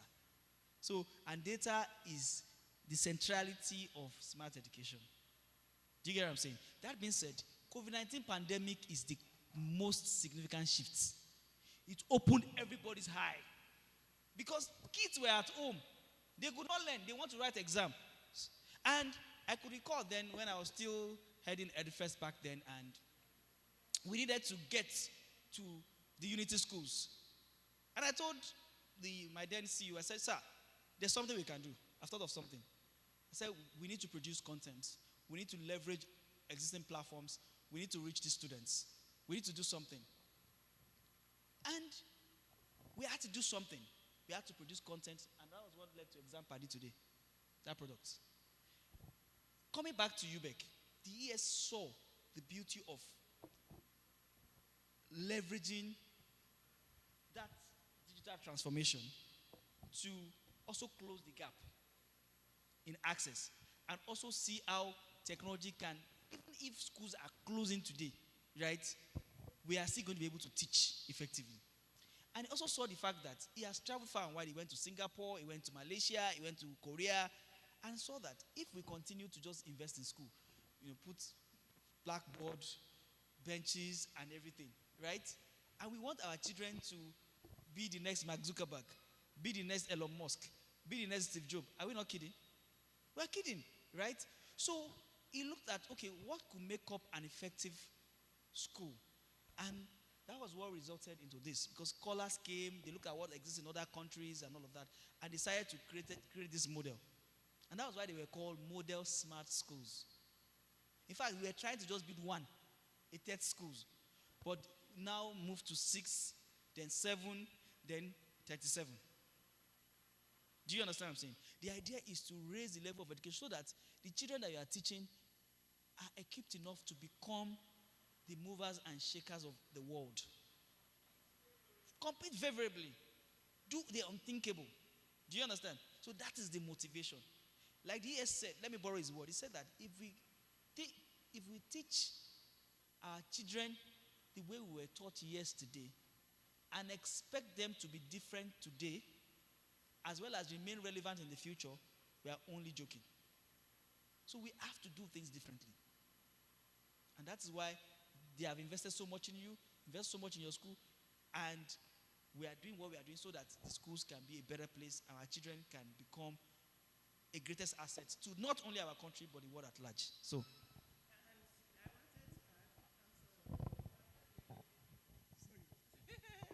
Sorry, madam. Okay. And then the other thing is, remember, we are now in a global world, global village, if you like. So what the ES keeps saying is, he wants our children to be able to fit in any part of the world. Remember when I was going to the US to study, That's 2006 was when we left. But from 2004, International Ford Foundation began to teach us digital literacy. The reason was that they said when you get there, there will be no cyber cafe. There will be no typist to type your things for you. As a matter of fact, there will be no, if you go to do photocopying, you photocopy by yourself. If you go to buy fuel, you buy it yourself. You just put your card and buy. You enter into a moving vehicle, you drop your ticket or your coin. Nobody is interacting with you in this open market way, the way we are doing here. And for 2 years, they trained us. We kept going to Otta, going to Lagos, going to Ghana, to be trained to equip us to survive in the US. So my entire dissertation, I typed it, formatted it, and did everything, interlink, whatever link, by myself. So when the ES says it's so that we can compete favorably or be able to fit in the outer world, that's what it means. And it is that AI is taking over the world quickly. So if we are not upping our game, we will soon go extinct, whether we like it or not. Because we will cease to be relevant. Even if you are traveling internationally, you print your ticket by yourself. Nobody will help you. You check in your bag, even now nationally, by yourself. So if you don't know these things, you just go extinct. That's just what it is. So Nigeria will even cease to exist. So we have to, it's a catch-up game we are playing. We want to catch up. They've gone, oh, they are going to the moon, going everywhere. We're just trying to catch up. Thank you. Thank you very much. A round of applause. So, well done for this wonderful session. You've talked, during your presentation, you talked about distance learning approach on out-of-school children. So I wanted to know, is there any content or is there any strategy developed to enhance these out-of-school children? Because I know that these out-of-school children falls into 2 or 3 categories. But no matter how less privileged they are, they try their possible best to see that they have phones with them, because everyone now is in one way or the other trying to fit in. So is there any strategy that is developed to help these out-of-school children? That is my question, the first question. And the second one is about the startups you've talked about. Please, we would love to know more about it. Thank you. all right, thank you very much. For the Open Schooling Initiative, so UBEC usually adopts a model approach, like I said, and we have worked with states, collaborated with states to provide learning centers that UBEC will equip and rehabilitate to standard to serve as hubs of learning to those learners. So they already have their own specialized curriculum.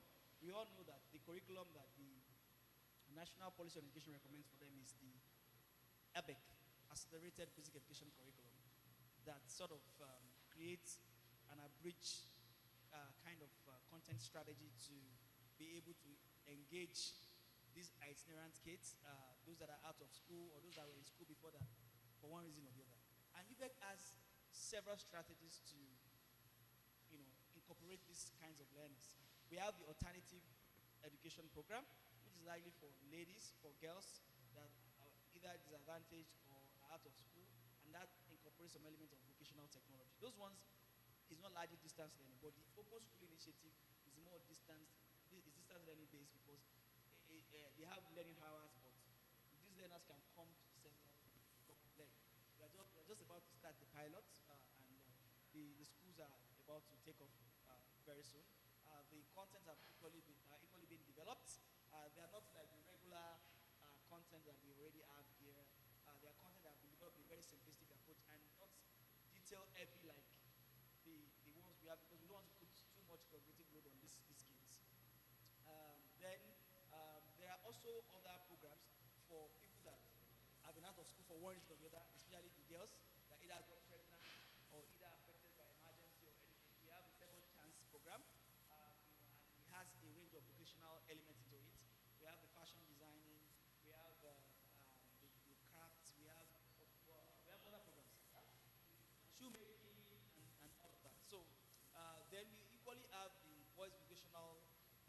program largely targeted at the boys in the east, and we have masonry, we have a lot of things. And if you go around, you see some of these projects. The idea is that states can only drive this because they own the schools, they own the teachers, we train them, we support them, and provide resources. So like I said, we use the EBEC curriculum. We have digital content available. We have also learning devices like tablets and laptops, also the and TV screens to be able to provide learning. And those learners are also organized into different grade levels based on their level of cognition and understanding. It's not fully taken off, but it's about to start, and we're equally understudying other distance learning programs in Kenya, in India, in Bangladesh, in Pakistan, and some other places, especially those areas, those countries that are affected by emergency, as well as Syria as well. Yeah, thank you. I hope then for the start, I'm working closely with ecosystem leaders like Co-Creation Hub, as well as New Sapphire in the North, to hold conversation and see how we can support them.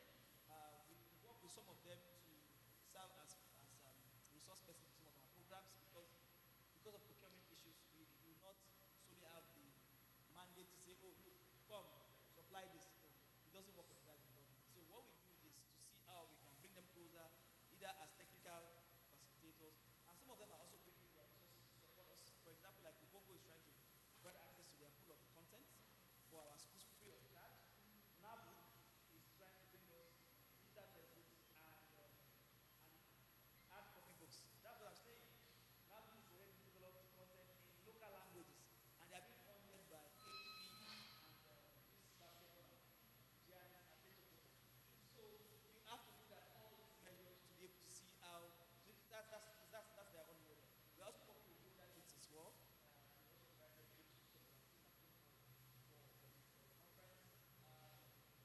Nigerians, they were part of the people that participated in the DCRA.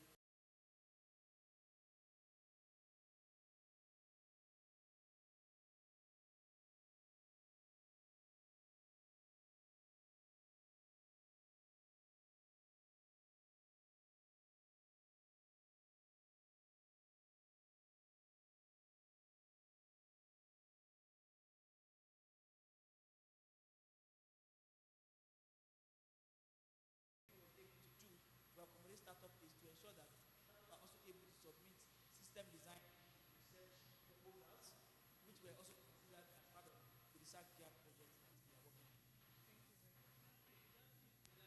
we are working on. So we are very, very supportive of but we have to know that you have something to offer, you understand? So what that means is that if you have an idea, you are developing a product, we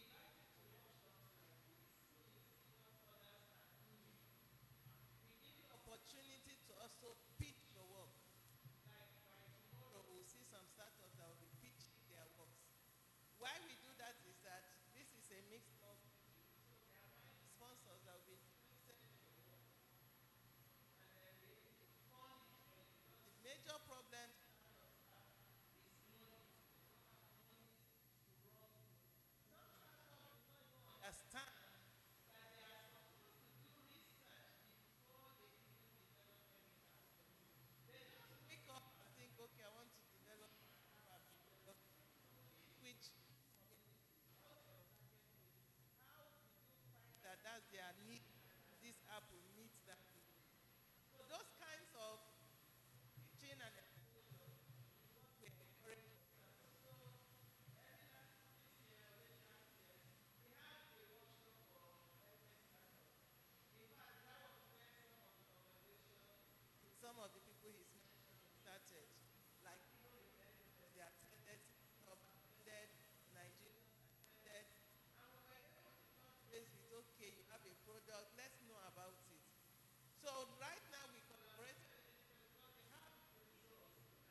are the kind of support we can give. We can also, like he said, our research is open to as many as can apply. So when you submit your proposals, your concept notes, and they pass, you get a grant to pursue that yes, either the research or the development of the applicants where you are at. And unfortunately, the one for this year, they are at the proposal review stage. But you can target it for another year. You know, so we are still even developing ways to support our startups. So these are the things that we are doing. But we respect what the private sector can bring to public education.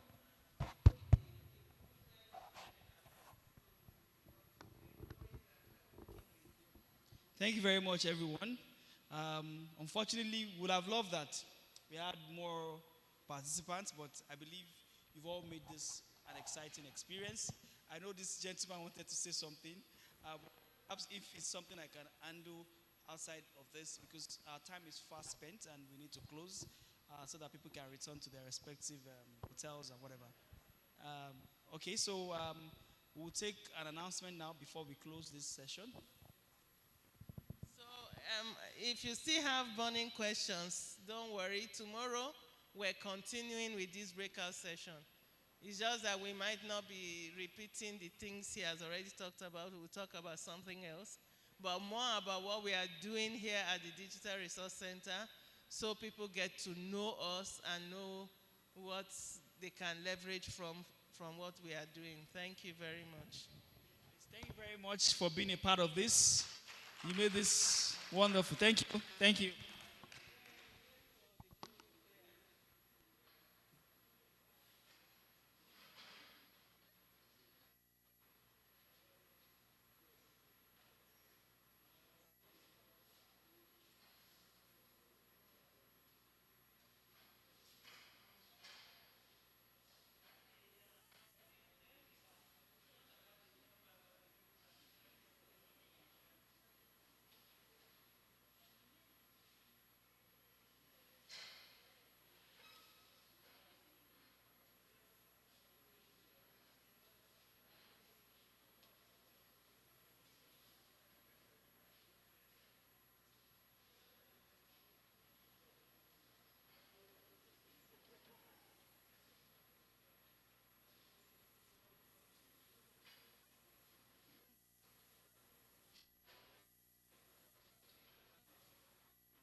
Poba. Avo ola ole. Ni am kudo fuko. Eke ndo kunu ndeke. Ni ola ma am ebu ko. Kwe ipeji na tem kudo kam bute kawe. Ole ka ale ni. Aduka ndo ola. Ki kamwe di la mena ye. That's right.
ka use ba bi kaman ni e ka ko fa ayang na duna ba ni ka yang bo ni ka ka le o fa ayang na duna ba ni ka yang bo ni ka ka si ni no bo ho cha di no le ke ho ka ka long lem ka ja ho ba le ni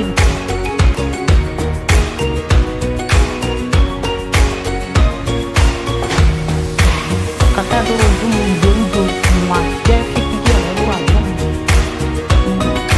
ni go go kata ma je ka so ka ba ni no go ram ka ni na ka pa ba ko ba a bo la le ni am ku do fu ko ke igbo mi ni le pe ni na la ma am be ku ko e pe ji na pe ke ka o le ka ali Aduka we come here that's why dresser papa bukuro ni ama use ka use la bi don lang bi le ka o ta ayang nam duna aba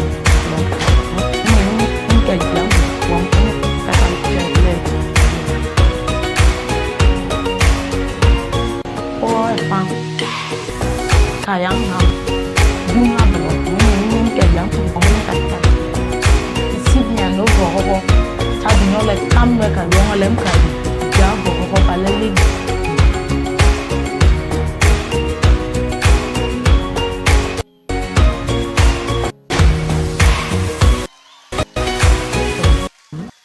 kata do dum ma hello do pronto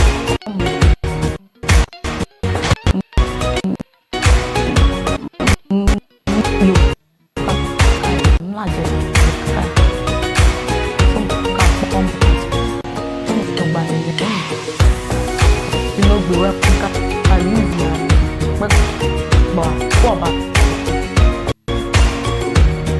bỏ là phải là cái làm của cô aku ya ke dibuang ini ya ke ini ngalah malam dia pun ku ngapain ku dong kamu kita kalau oleh ka alih sport mana ada juga dia ngalah bilangnya dia why bangka buku awak kini amat use kan use bagi kepulak ini ya muka aku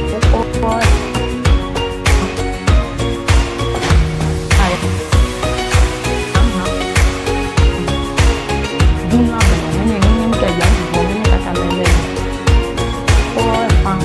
ayang ham jumlah bangunan yang kayak dibuangnya kata isinya no boho tadi no leke ho kamera kaluang lem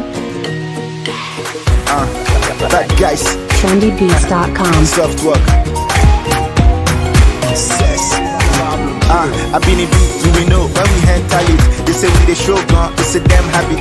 We no struggle to collect best status. First class, so we who collect extra shit. Give ladies ecstasy with our expertise. We call it shots, but them know they get service. When we come out London, we go check Paris. I dey smell envy, I detect malice. I don't care lifestyle, you go feel lavish. Foreign girls in my house, I dey learn Spanish. And the French girl tell me show my pet Gladys. I dey scope on my let some bread vanish. But no be strain on my pocket cause we less famished. Ladies love make men and we established. Then they come find us like we have ballast. Then we drop our bobo if it's well garnished. We came through in a Mercedes. Mama look at how we made it. Hey, they need to look on some ladies. Yeah, we they turn up on the daily. We came through in that Mercedes. Hey, mama look at how we made it. They need to look on some ladies.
suna Deborah Elegu.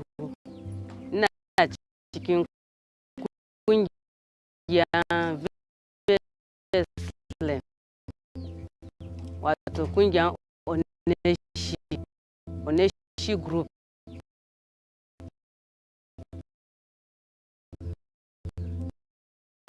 Ga Obi. Gaskiya tun da an fara wannan kungiya da na ji labarin wannan kungiya da na shiga cikin wannan kungiya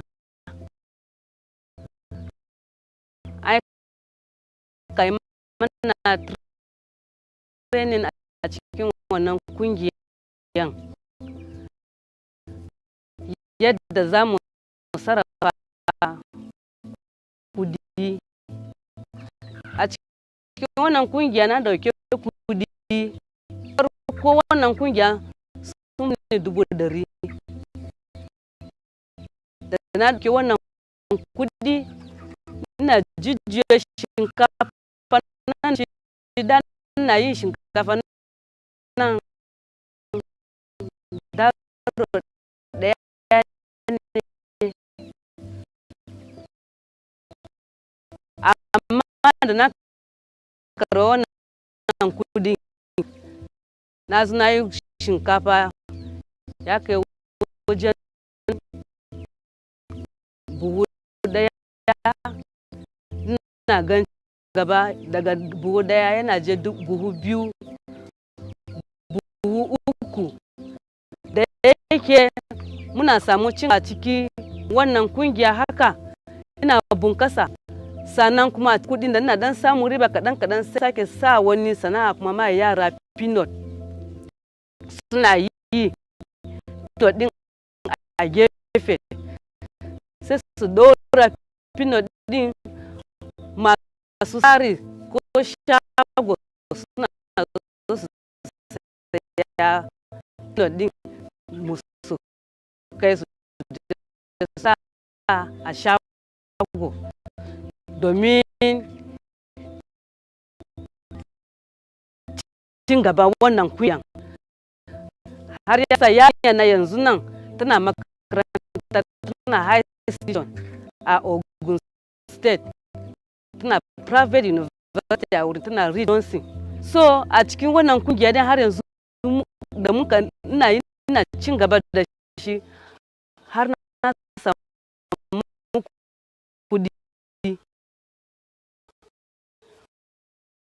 muka siya land da kudin mun siya land na 200,000 a cikin 200,000 nan na biya 150 a cikin wannan a cikin ta dalilin wannan kungiya wanda ya sama har saboda concrete na siya concrete kaza guda 12 kanana na siya su yanzu yadda ina yi yadda na a sample na kunga na injin din nan yanzu shinkafa da ina yi yanzu nan ya kai wajen buhu 20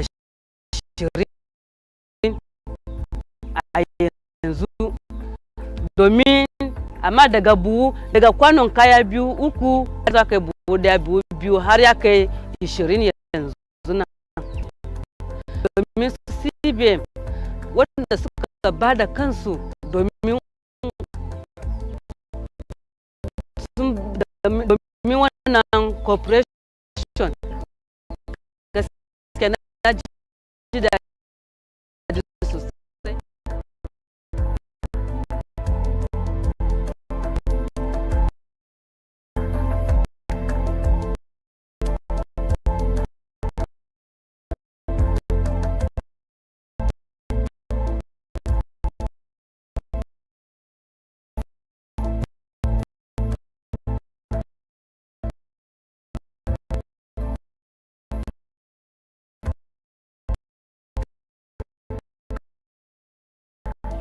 Allah ya sa musu albarka abin suna nema duka Allah ya ba su, mu kuma bari mu ma mu yi domin ma mu taimake wa'yansu a gaba fiye da haka. Thank you.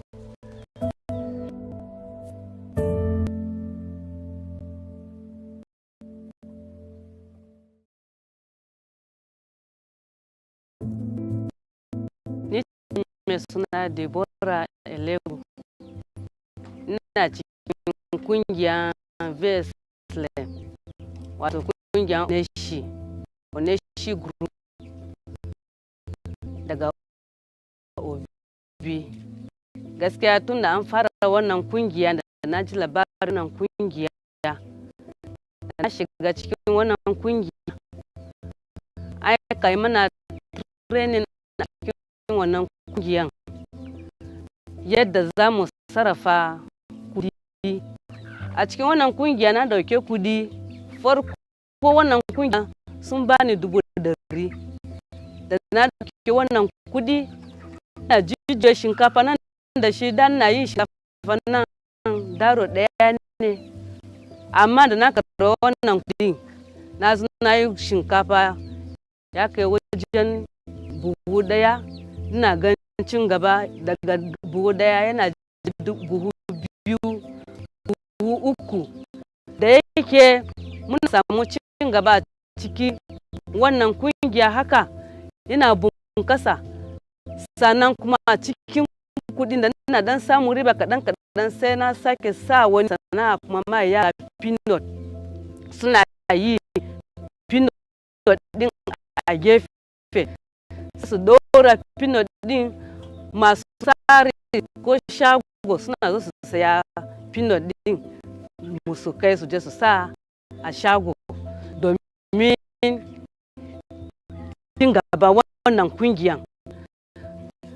Ya sa yarinya na yanzu nan tana makaranta ta high station a Ogun State, tana private university a wurin, tana nursing. So a cikin wannan kungiya har yanzu da muka ina cin gaba da shi, har na samu kudi muka siya land da kudi. Siya land na wajen na 200,000. A cikin 200,000 nan na biya 150 a cikin wannan kungiya, a cikin ta dalilin wannan kungiya. Ya sama har concrete, na siya concrete kaza guda 12 kanana na siya su. Yanzu yadda na yi, yadda na a sample na kunga na injin din nan, yanzu shinkafa da na yanzu nan ya kai wajen buhu 20 a yanzu, domin amma daga buhu, daga kwanon kaya 2, 3 har ya zaka buhu da buhu 2 har ya kai 20 yanzu nan, domin su wanda suka ba da kansu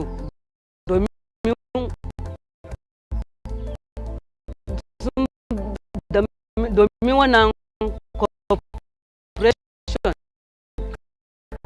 gaskiya na ji daɗi sosai.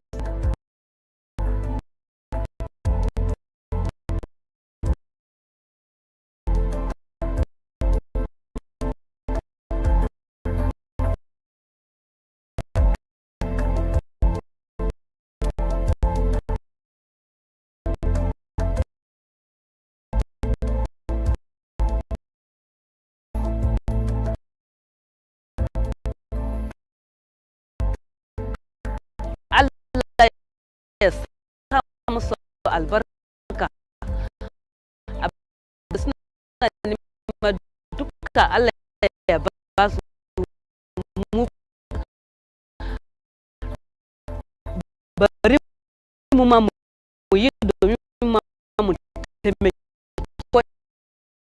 su a gaba fiye da haka. Thank you.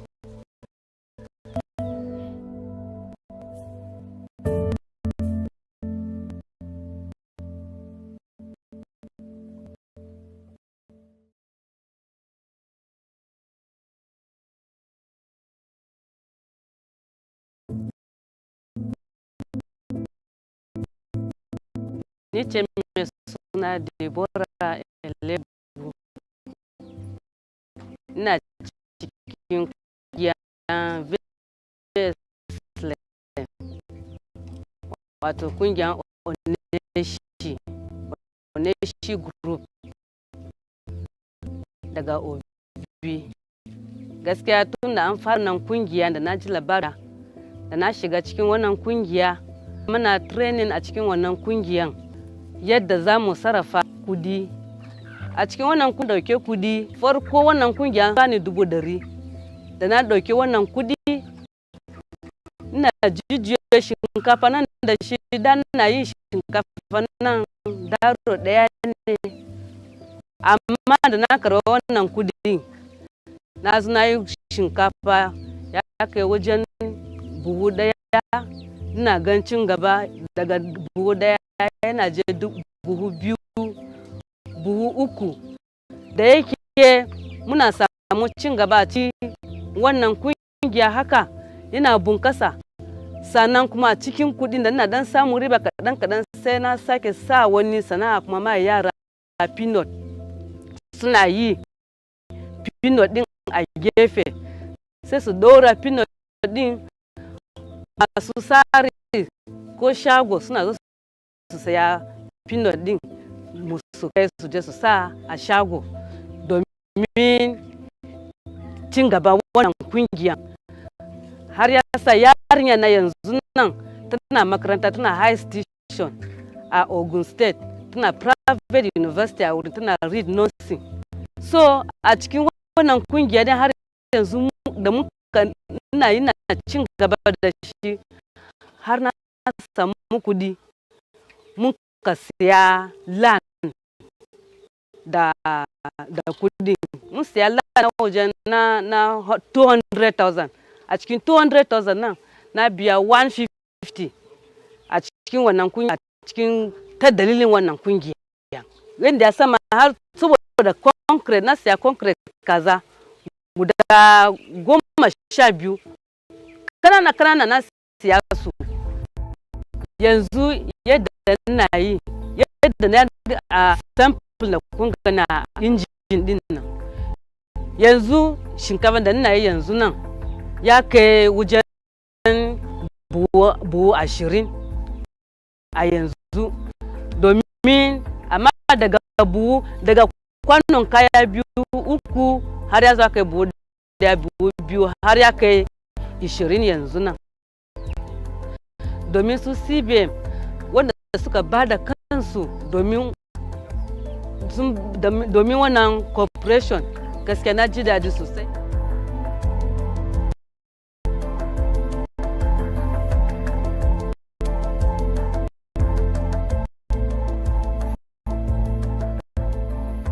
Allah ya sa musu albarka, abin suna nema duka Allah ya ba su, mu kuma bari mu ma mu yi domin ma mu taimake wa'ansu a gaba fiye da haka. Thank you.